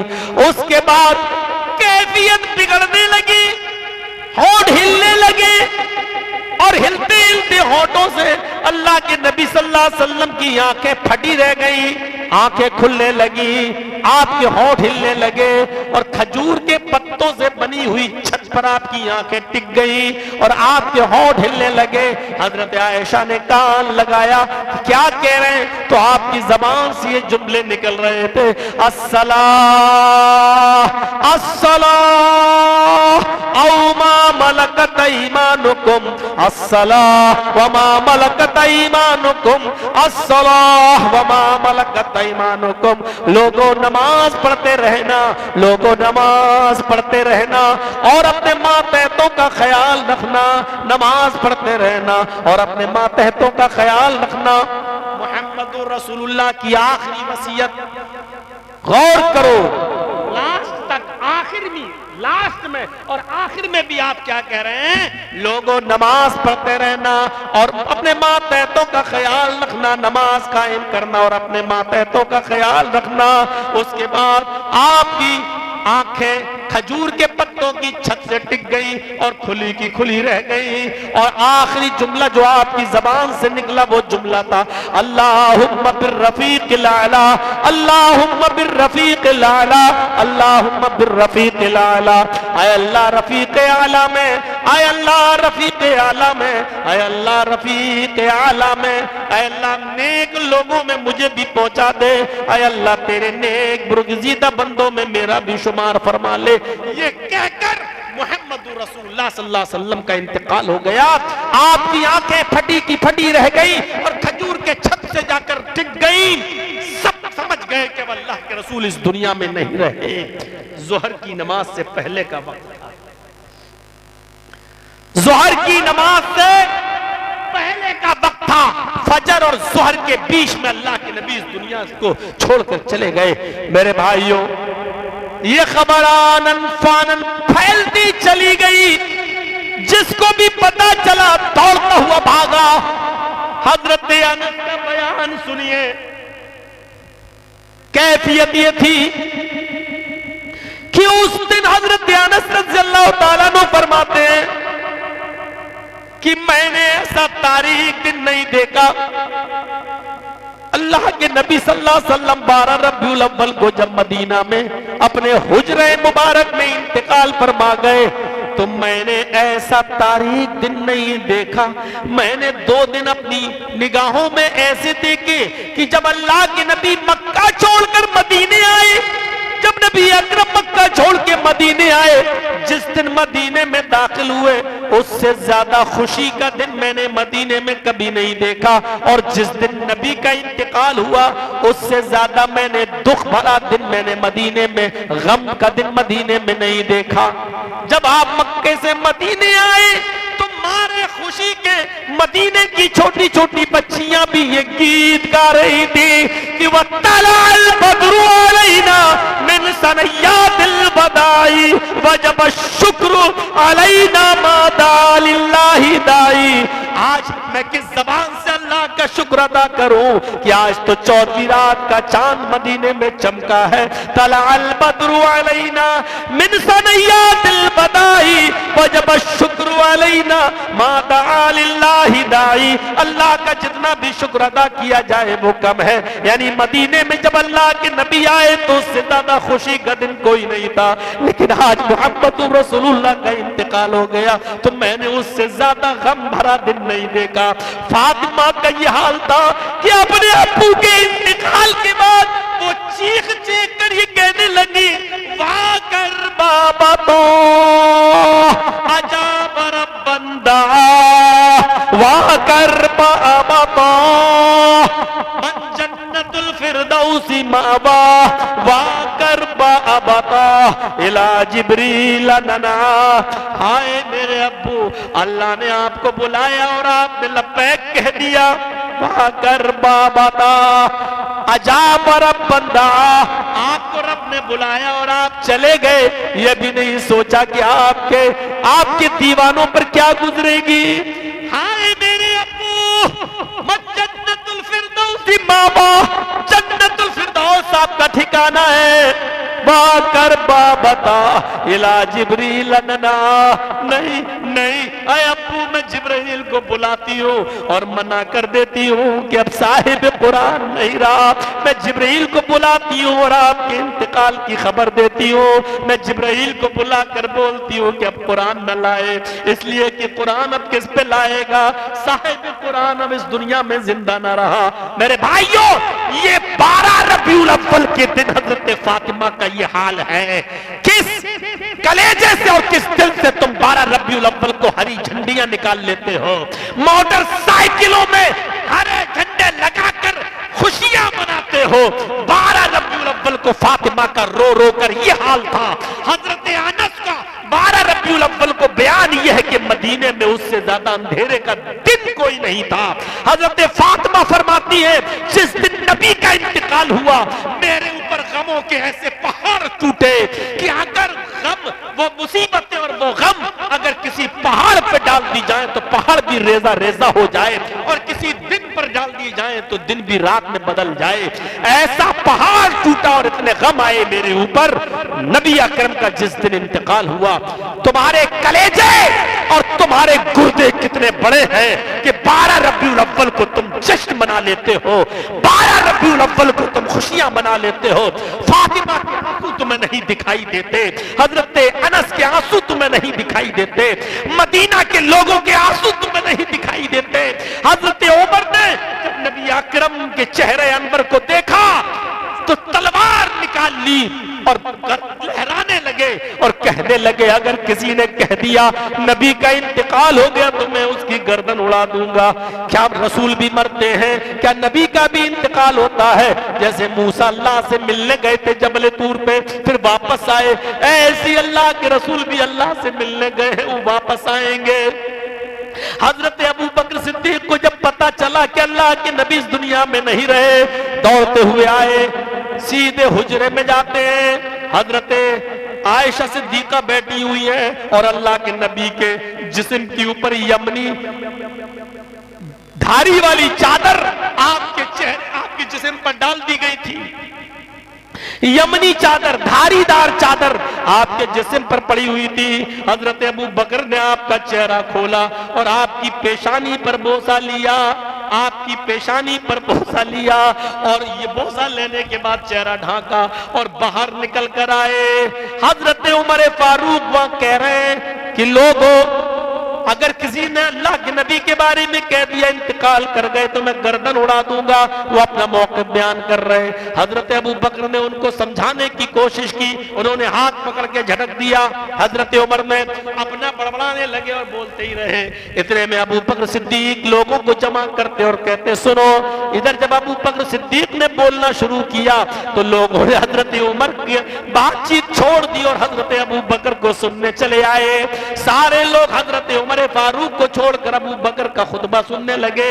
हजरत अबू बकर ने जो खुतबा दिया वो इमाम बुखारी के अंदर नकल करते हैं। अल्लाह के हजरत अबू बकर खुतबे में फरमा रहे, अम्मा बाद मन कान मिनकुम याबुदु मुहम्मदन फइन्न मुहम्मदन कद माता व मन कान मिनकुम याबुदुल्लाह फइन्नल्लाह हय्युल ला यमूत। आए लोगों सुन लो, तुम में से जो मोहम्मद की पूजा करता था, तुम लोगों में से जो मोहम्मद को माबूद समझता था, जो मोहम्मद के सामने सर झुकाता था और मोहम्मद को रुकू और सजदा करता था, जो मोहम्मद को खुदा समझता था और मोहम्मद की इबादत करता था, वो सुन ले, फइन्ना मुहम्मदन कद मात, मुहम्मदुर रसूलुल्लाह का इंतकाल हो गया है। मुहम्मदुर रसूलुल्लाह इस दुनिया में नहीं रहे। वमन कान मिनकुम याबुदुल्लाह फइन्नल्लाह हय्युल ला यमूत, और जो अल्लाह की इबादत करता था वो सुन ले, अल्लाह जिंदा है, वो कभी नहीं मरेगा। फइन्नल्लाह हय्युल ला यमूत, अल्लाह जिंदा है, वो कभी नहीं मरेगा। लोगों, अल्लाह मेरे नबी को 2 मौतें नहीं देगा। जो मौत आनी थी वो आ चुकी है, अब दोबारा मौत नहीं आएगी। मौत बरहक है, जो मौत नबी को आनी थी वो आ चुकी है, लिहाजा कोई मौत नहीं आएगी। जो मौत आना थी वो आ गई। क्या तुमने कुरान नहीं पढ़ा? और फिर हजरत अबू बकर ने यही आयत पढ़ी, वमा मुहम्मदुन इल्ला रसूल कद खलत मिन क़ब्लिहिर रुसूल अफा इम्माता व क़ुतिला इनक़लबतुम अला अक़ाबिकुम। ऐ लोगों, कुरान की आयत सुनो। अल्लाह ने फरमाया अगर मुहम्मदुर रसूलुल्लाह तो सिर्फ एक रसूल है, उनसे पहले भी बहुत से रसूल गुजर चुके हैं। अगर वो इंतकाल कर जाएं या जंग में, जिहाद में कत्ल कर दिए जाएं तो क्या तुम इस्लाम छोड़ दोगे? क्या तुम मुंह फेर लोगे? क्या तुम पीठ दिखा दोगे? जो ऐसा करेगा वो अपना ही नुकसान करेगा, अल्लाह का कुछ नहीं बिगाड़ेगा। हजरत उमर फारूक अबू बकर के खुतबे को सुन रहे हैं और कहते हैं कि अबू बकर और सुनाओ, और बाद में कहते हैं मुझे ऐसा लग रहा है जैसे कुरान की आयतें आज ही नाजिल हो रही हैं। और उसके बाद अपने मौक़िफ़ से रुजू करते हैं और कहते हैं कि अब मुझे भी यकीन हो गया कि मोहम्मद रसूलुल्लाह का इंतकाल हो गया। ये हाल था आखिरी दिन। अभी अल्लाह के रसूल सल्लल्लाहु अलैहि वसल्लम की बॉडी रखी हुई है, अभी दफनाया नहीं गया है कि इख्तिलाफ शुरू हो जाता है कि पहले ये तय करो कि जानशीन कौन बनेगा, अब खलीफा किसको बनाया जाए। अल्लाह के रसूल सल्लल्लाहु अलैहि वसल्लम जब जिंदा थे तो कोई बात नहीं, अब किसको बनाया जाए। मुहाजिरीन कहते हैं हम में से बनेगा, अंसारी कहते वाह तुम लोगों ने तो निकाला है मक्के से, पनाह हमने दी, नबी रहे हमारे दरमियान, और आज तुम कहते हो कि खलीफा हमारे यहां बनेगा। नहीं, सबसे ज्यादा मदद तो हमने की, तुम भूखे और नंगे आए थे, हमने रहने के लिए तुम्हें मकान दिया, पहनने के लिए कपड़ा दिया, शादियां तुमने हमारे यहाँ की, हमने जमीन दी, जायदाद दी, और नबी अकरम को भी हमने ठहराया, और आज तुम कहते हो खलीफा हम में से बनेगा। कबीले बनी सादा के अंदर इतना, बनी सकीफा के अंदर इतना इख्तिलाफ बढ़ता है, तलवारें तक निकलने की नौबतें आ जाती हैं। हजरत अबू बकर सिद्दीक ने फरमाया रुक जाओ, लोगों को जमा किया और जमा करने के बाद फरमाया लोगों तुम्हारी मर्जी, तुम जिसको चाहो खलीफा बनाओ, लेकिन मैं इतना बता दूं कि अल्लाह के नबी मोहम्मद रसूलुल्लाह सल्लल्लाहु अलैहि वसल्लम ने खलीफा के बारे में, जानशीन के बारे में पहले फरमा दिया था। क्या लोगों तुम रसूलुल्लाह की हदीस सुनोगे? लोग बैठ गए, फरमाया अगर अल्लाह के नबी ने कुछ कहा है तो बता दीजिए। हजरत अबू बकर फरमाते हैं अल्लाह के नबी ने फरमाया अल अइम्मतु मिन कुरैश, इमाम कुरैश में से बनेगा, खलीफा कुरैश में से बनेगा। अंसारियों ने अपना दावा वापस ले लिया, कहने लगे हदीस आ जाने के बाद बात ही खत्म, हदीस आ जाने के बाद नबी का फरमान आ जाने के बाद बात ही खत्म। अंसारियों ने कहा मुहाजिरों तुम कुरैश में से अपना अमीर खलीफा बना लो, और फिर लोगों का इत्तेफाक हुआ और बिल इत्तेफाक हजरत अबू बकर सिद्दीक को खलीफा चुन लिया गया। अबू बकर को खलीफा चुनने के बाद अब इख्तिलाफ होता है कि मोहम्मद रसूलुल्लाह को गुस्ल कैसे दिया जाए। आधे सहाबा कहने लगे कपड़े उतार कर जैसे सबको दिया जाता है, कपड़ा पहनकर और अंदर हाथ डालकर गुस्ल दिया जाए, और कुछ सहाबा कहने लगे नहीं नहीं, नबी अकरम को जिन कपड़ों में इंतकाल हुआ कपड़े पहनाए पहनाए गुस्ल दिया जाए। इस इख्तिलाफ को कैसे खत्म किया जाए? अभी ये लड़ाई हो ही रही थी, इख्तिलाफ हो ही रहा था कि अचानक अल्लाह ने सबको नींद तारी कर दी, और थोड़ी देर के लिए सबको नींद आ गई, और जैसी वो नींद की आगोश में गए अल्लाह ने सभी को ख्वाब में दिखा दिया कि नबियों को कपड़ा पहने की हालत में पहनाए पहनाए गुस्ल दिया जाता है। थोड़ी देर के बाद सब उठे, आंखें खुली तो सबने अपना अपना ख्वाब बयान किया। फिर इत्तेफाक ये हुआ कि नबी को कपड़े पहना कर गुस्ल दिया जाए। अब नबी अकरम को कपड़े पहनाए पहनाए गुस्ल दिया गया। अब इख्तिलाफ हो जाता है कि नबी अकरम को दफनाया कहां जाए, आपको दफन कहां किया जाए। मुहाजिरीन कहने लगे हम मक्के ले जाएंगे, नबी अकरम को मक्के में दफन करेंगे। अंसारी कहने लगे नहीं, नबी अकरम ने हमारे यहाँ इंतकाल किया, हम अपने यहाँ दफन करेंगे। एक गिरोह और पैदा हुआ, वो कहने लगा हम मोहम्मद रसूलुल्लाह को बैतुल मक़दिस में ले जाएंगे, वहां दफन करेंगे। इख्तिलाफ बहुत बढ़ गया।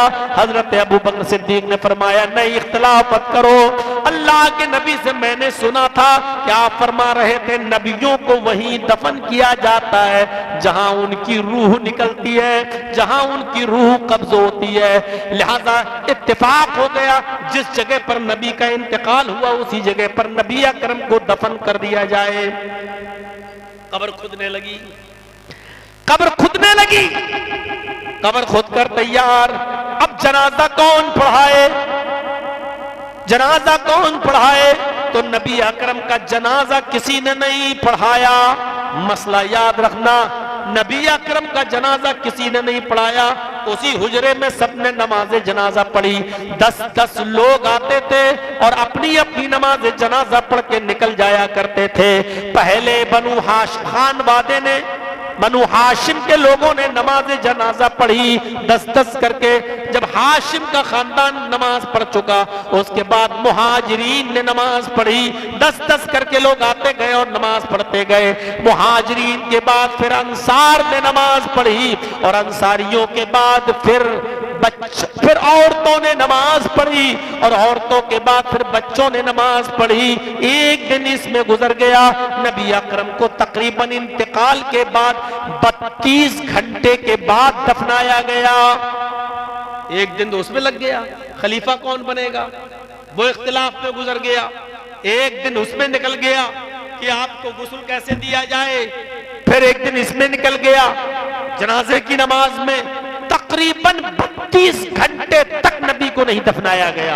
और 32 घंटे के बाद जब नमाज पूरी होती है तो रात ही के अंदर नबी अकरम को दफना दिया जाता है। जब नबी अकरम सल्लल्लाहु अलैहि वसल्लम को रात में दफनाया गया तो हजरत आयशा फरमाती है कि मुझे नहीं मालूम कि मोहम्मद रसूलुल्लाह को कब दफनाया गया। जब कब्र खोदी जा रही थी तब मुझे इतना मालूम है कि फावड़ों की आवाज मेरे कानों में जा रही थी, लेकिन रात में नबी को कब दफना दिया गया इसका मुझे इल्म नहीं। मुझे सुबह बताया गया कि अल्लाह के रसूल की कब्र है। कब्र को में दफना दिए गए रात ही में। और सुबह फजर की नमाज पढ़ने के बाद मेरे बाप मेरे घर पे आए।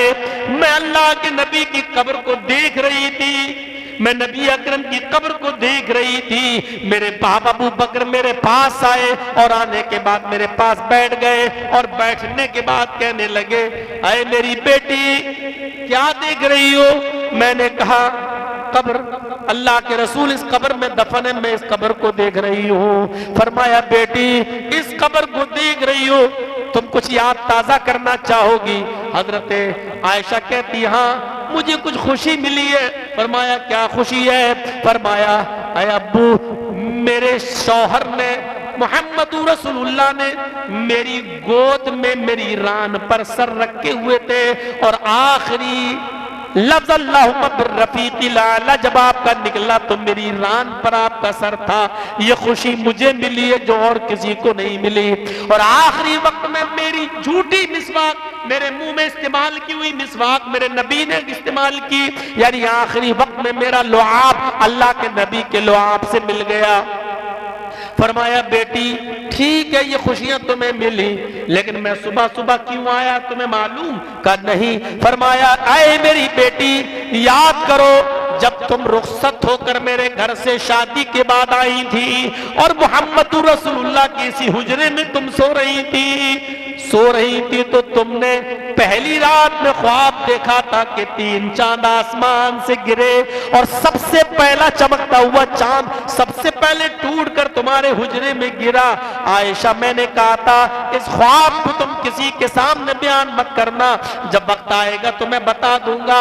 आए मेरी बेटी मैंने उस ख्वाब को उस वक्त तक नहीं बताया, अब अल्लाह के नबी वफात पा गए, तेरे हुजरे में दफन कर दिए गए, आज तेरा ख्वाब पूरा हुआ है, मैं उस ख्वाब को बताने के लिए आया हूँ। हाजा अहदु अकमारी का बहु खैरुहा, आयशा ये तेरी ख्वाब का पहला चांद है जो टूट कर तेरे हुजरे में गिरा है, इसके बाद दूसरा चांद भी तू देखेगी, तीसरा भी। ये सबसे ज्यादा चमकने वाला चांद था जो टूट कर तेरे हुजरे में गिरा। पूरी दुनिया को रोशन करने वाला सूरज हमेशा के लिए गुरूब तो हुआ, लेकिन अपनी रोशनी कयामत तक के लिए छोड़ गया कुरान की शक्ल में और अपनी सुन्नतों की शक्ल में। मेरे भाइयों आखिरी वसीयत पर गौर करो, अस्सलाह अस्सलाह अस्सलाह। जिसकी जिंदगी से नमाज निकल जाए वो आदमी अपने आप को मुसलमान भी कह सकता है कि नहीं कह सकता, ये एक अजीब मसला है। लेकिन अब्दुल्ला इब्न अब्बास का फतवा उठाओ मेरे भाइयों, उनसे किसी ने पूछा, एक औरत ने मसला पूछा कि अब्दुल्ला इब्न अब्बास से कि मेरा शौहर बेनमाजी है, मैं उसको समझाती हूं लेकिन वो नमाज नहीं पढ़ता, तो क्या मेरा उसके साथ रहना जायज है? अब्दुल्ला इब्न बाज ने फरमाया उसको समझाती रहो। फरमाया बहुत समझाया और समझाते समझाते 3 सालें हो गई है, लेकिन वो नमाज नहीं पढ़ता है। तो अब्दुल्ला इब्न बाज ने उसको फतवा दिया कि फिर तेरा उस आदमी के साथ रहना जायज नहीं है, पहली फुर्सत में तू उससे अलग हो जा। उस औरत ने फिर मसला पूछा, अलग कैसे हूं, वो मुझे तलाक भी तो नहीं देता है, तलाक देने के लिए तैयार नहीं है। अब्दुल्ला इब्न बाज ने फरमाया जब तेरा आदमी बेनमाजी है, समझाने के बाद भी नहीं मानता है, तो फिर वो मोमिन ही नहीं है, और जब वो मोमिन ही नहीं है तो एक मोमिना औरत का गैर मोमिन के साथ रहना जायज भी नहीं है। लिहाजा अगर वो तलाक नहीं देता तो काजी तेरे निकाह को फिस्क कर देगा और तू इद्दत गुजार कर दूसरा निकाह कर ले। जब वो मोमिन ही नहीं तो तेरा निकाह भी नहीं, तू एक पीरियड, एक हैज गुजार और एक पीरियड किया जाने के बाद तो दूसरा निकाह कर सकती है, क्योंकि वो तलाक नहीं देता है। लेकिन तेरा उसके साथ रहना जायज नहीं है, इसलिए कि वो मोमिन नहीं है, और जब वो मोमिन नहीं तो तेरा निकाह भी नहीं। मेरे भाइयों, इस मसले पर गौर करिए। पूरे जलसे में कुछ सुना हो ना सुना हो, लेकिन यहां से एक नमाज वाला मसला लेकर उठिएगा। फरमाया सलात इमादुद्दीन, नमाज दीन का सुतून है। मन तारा कहा हदमद्दीन, जिसने इसको छोड़ दिया उसने दीन को ढा दिया, उसने दीन को गिरा दिया। मेरे भाइयों, नमाज, अल्लाह के नबी फरमाते हैं सलात कुर्रतु ऐनी, नमाज मेरी आंखों की ठंडक है। अब यहां से आप अंदाजा लगाइए, इतने बड़े जलसे और जुलूस के बाद भी हम अगर नमाजी न बन सके तो फिर ऐसे जलसे और जुलूसों से क्या फायदा होगा। आइए मेरे भाइयों, 2 साल के बाद हजरत अबू बकर सिद्दीक का जब इंतकाल हो गया और अबू बकर सिद्दीक को भी वहीं दफनाया जाने लगा, तो हजरत आयशा फरमा रही थी ये दूसरा चांद है जो टूटकर मेरे हुजरे में गिरा। फिर हजरत आयशा ने फरमाया लोगों, ये तीसरी कब्र की जगह बाकी है, बस जब मेरा इंतकाल हो जाए तो मुझे यहां दफनाना। लोगों ने मान भी लिया। हजरत आयशा ने उस कब्र की जमीन को अपने नाम कर लिया कि अब इसमें मैं दफन होंगी, सबको मालूम। लेकिन इधर 10 साल के बाद अब मोहम्मद रसूलुल्लाह के इंतकाल के बाद 2 साल के बाद अबू बकर, और अबू बकर के बाद उमर खलीफा बने। 10 साल उमर फारूक खलीफा रहे, और 10 साल के बाद जब इनको अबू लूलू ने नेजा मारा तो एक कासिद को भेजा और कहा कि अब इस बीमारी में मैं बचूंगा नहीं, लिहाजा हजरत आयशा के पास जाओ और कह देना कि वो तीसरी कब्र की जगह जो खाली पड़ी है, मैं चाहता हूं, यानी उमर चाहते हैं कि अपने नबी मोहम्मद और अपने दोस्त अबू बकर के बगल में मुझे भी जगह मिल जाए। आयशा सिद्दीका ने उस जगह को अपने नाम किया है, लेकिन अगर वो मुझे दे दें तो ये बहुत बड़ा एहसान होगा।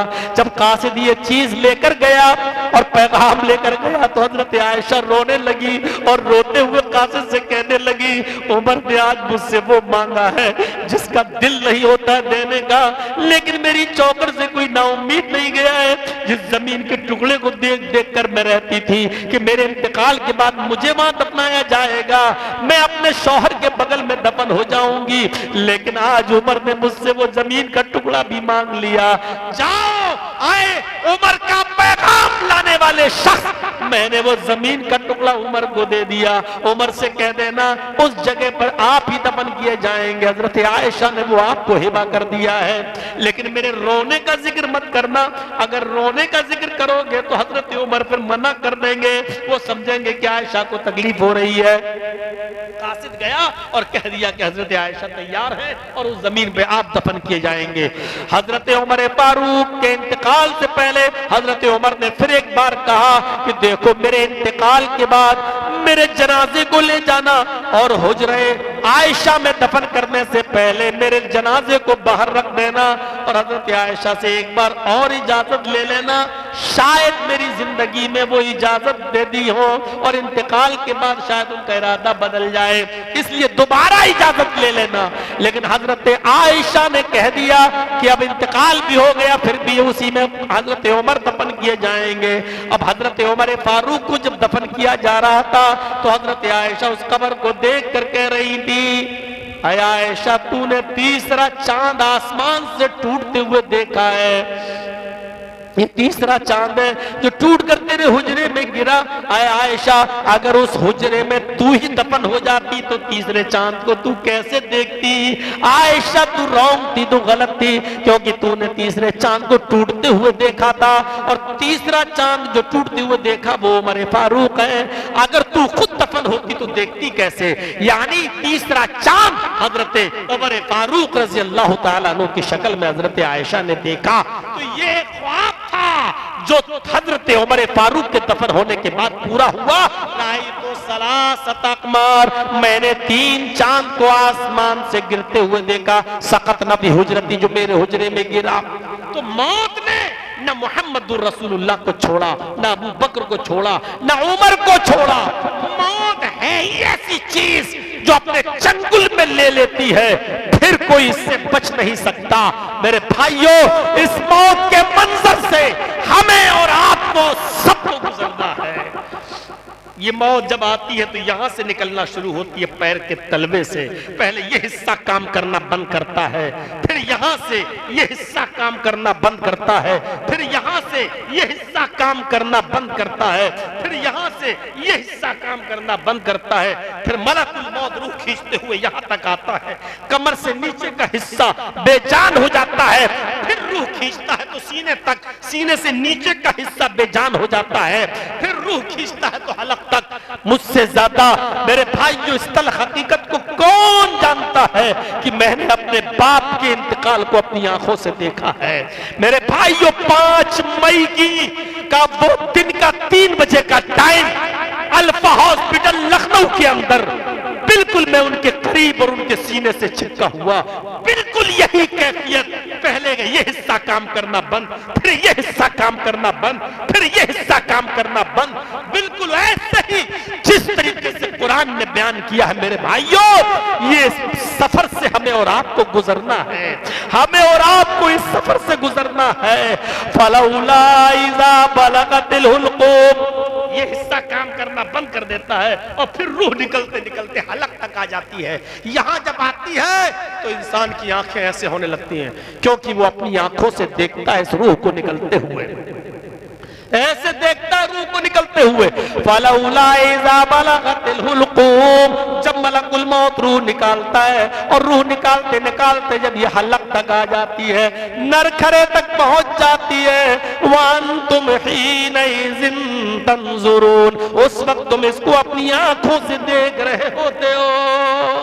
कुरान कह रहा है फलौला इज़ा बलगतिल हुल्कूम, जब रूह नीचे से निकलते निकलते तुम्हारे हलक तक, नरखरे तक आ जाती है, वअंतुम हीनइज़िन तंजुरून, उस वक्त तुम अपनी आंखों से देख रहे होते हो, मलकुल मौत को अपनी आंखों से देख रहे होते हो। रूह निकाल रहा है, आगे बढ़े, ऐसे इंसान देखता है और वो देख लेता है कि मेरी रूह, मलकुल मौत निकालेगा तो उसके पास रहमत के फरिश्ते या आजाब के फरिश्ते, मेरी रूह इल्लीन में जाएगी या सिज्जीन में जाएगी, उसको अंदाजा हो जाता है, उसको आइडिया हो जाता है। लास्ट बात, लास्ट, वअंतुम हीनइज़िन तंजुरून, अपनी आंखों से देख रहे होते हो, वनहनु अक़रबु इलैहि मिनकुम वलाकिन ला तुबसिरून, उस वक्त जितने हम तुम्हारे करीब होते हैं, कोई दूसरा उतने करीब नहीं होता। तुम समझते हो मेरा बाप, मेरी माँ, मेरा बेटा मेरे करीब नहीं, वनहनु अक़रबु इलैहि मिनकुम वलाकिन ला तुबसिरून, सबसे ज्यादा करीब मैं तुम्हारे होता हूं, लेकिन तुम्हारी आंखें मुझे नहीं देख रही होती है। फलौला फलौला इन कुंतुम गैरा मदीनीन, अगर तुम्हारे ऊपर कोई सुपर पावर नहीं है, अगर तुम अपने आप को बादशाह समझते हो, अगर तुम अपने आप को सबसे ताकतवर समझते हो, तुम्हारे ऊपर अगर कोई हुकूमत नहीं करता, तरजिऊनहा इन कुंतुम सादिकीन, तो मलकुल मौत से वो रूह छीन कर अपने अंदर दोबारा वापस लेकर तो देखो। मेरे भाइयों, इस मौत के मंजर से हमें और आपको सबको गुजरना है, और ये सफर ऐसा है जिस सबको ये सफर करना है। हम और आप जिस ट्रेन पर बैठे हुए हैं उसकी आखिरी मंजिल ही कब्रिस्तान है। उस मौत के लिए हमें और आपको तैयारी करनी चाहिए। मेरे बाद चूंकि खतीब और हैं, वो भी बोलेंगे, आप उनको भी सुनिएगा, और जिस तरीके से आपने दिल खोल कर तामुन किया है। अरे यार, कितनी बार ये सब सवाल आएंगे। टोपी सुन्नत है या दाढ़ी? दाढ़ी सुन्नत है। भाई टोपी तो सुन्नत नहीं है, और दाढ़ी तो सुन्नत मौक़िदा है। टोपी बस आदमी लगाता है, अगर टोपी होते हुए भी कोई आदमी टोपी न लगाए तो नमाज पर कोई फर्क नहीं पड़ेगा, लेकिन दाढ़ी बहरहाल सुन्नत मौक़िदा है। इसको जितने भी पैगंबर इस दुनिया में आए, सारे नबियों की दाढ़ी थी। और क्या है ये, बीड़ी सिगरेट गुटखा खाकर नमाज पढ़ सकते हैं कि नहीं? खाकर, खाते हुए जाओगे नमाज पढ़ने? अरे बीड़ी सिगरेट वैसे ही हराम है, तुम पूछते हो कि खाकर? अरे तुम्हें नमाज भी ना पढ़ना हो तब भी हराम है बीड़ी सिगरेट पान तंबाकू। जब ये वैसे ही हराम है तो इसको पूछो कि नमाज पढ़ सकते कि नहीं पढ़ सकते? ये तो आपका अजीब सवाल है। अब ये कपड़ा नापाक हो, आप तो नमाज पढ़ सकते कि नहीं? अरे जब पहले ही नापाक है, उसको तू पहन नहीं सकता, तू नमाज पढ़ने जा रहा है। तो बीड़ी सिगरेट और फिर क्या है? शराब और नशा आवर चीज, खैनी बीड़ी सिगरेट में क्या फर्क है? अभी तक इनको यही नहीं मालूम है कि शराब और नशा आवर चीज में क्या फर्क है।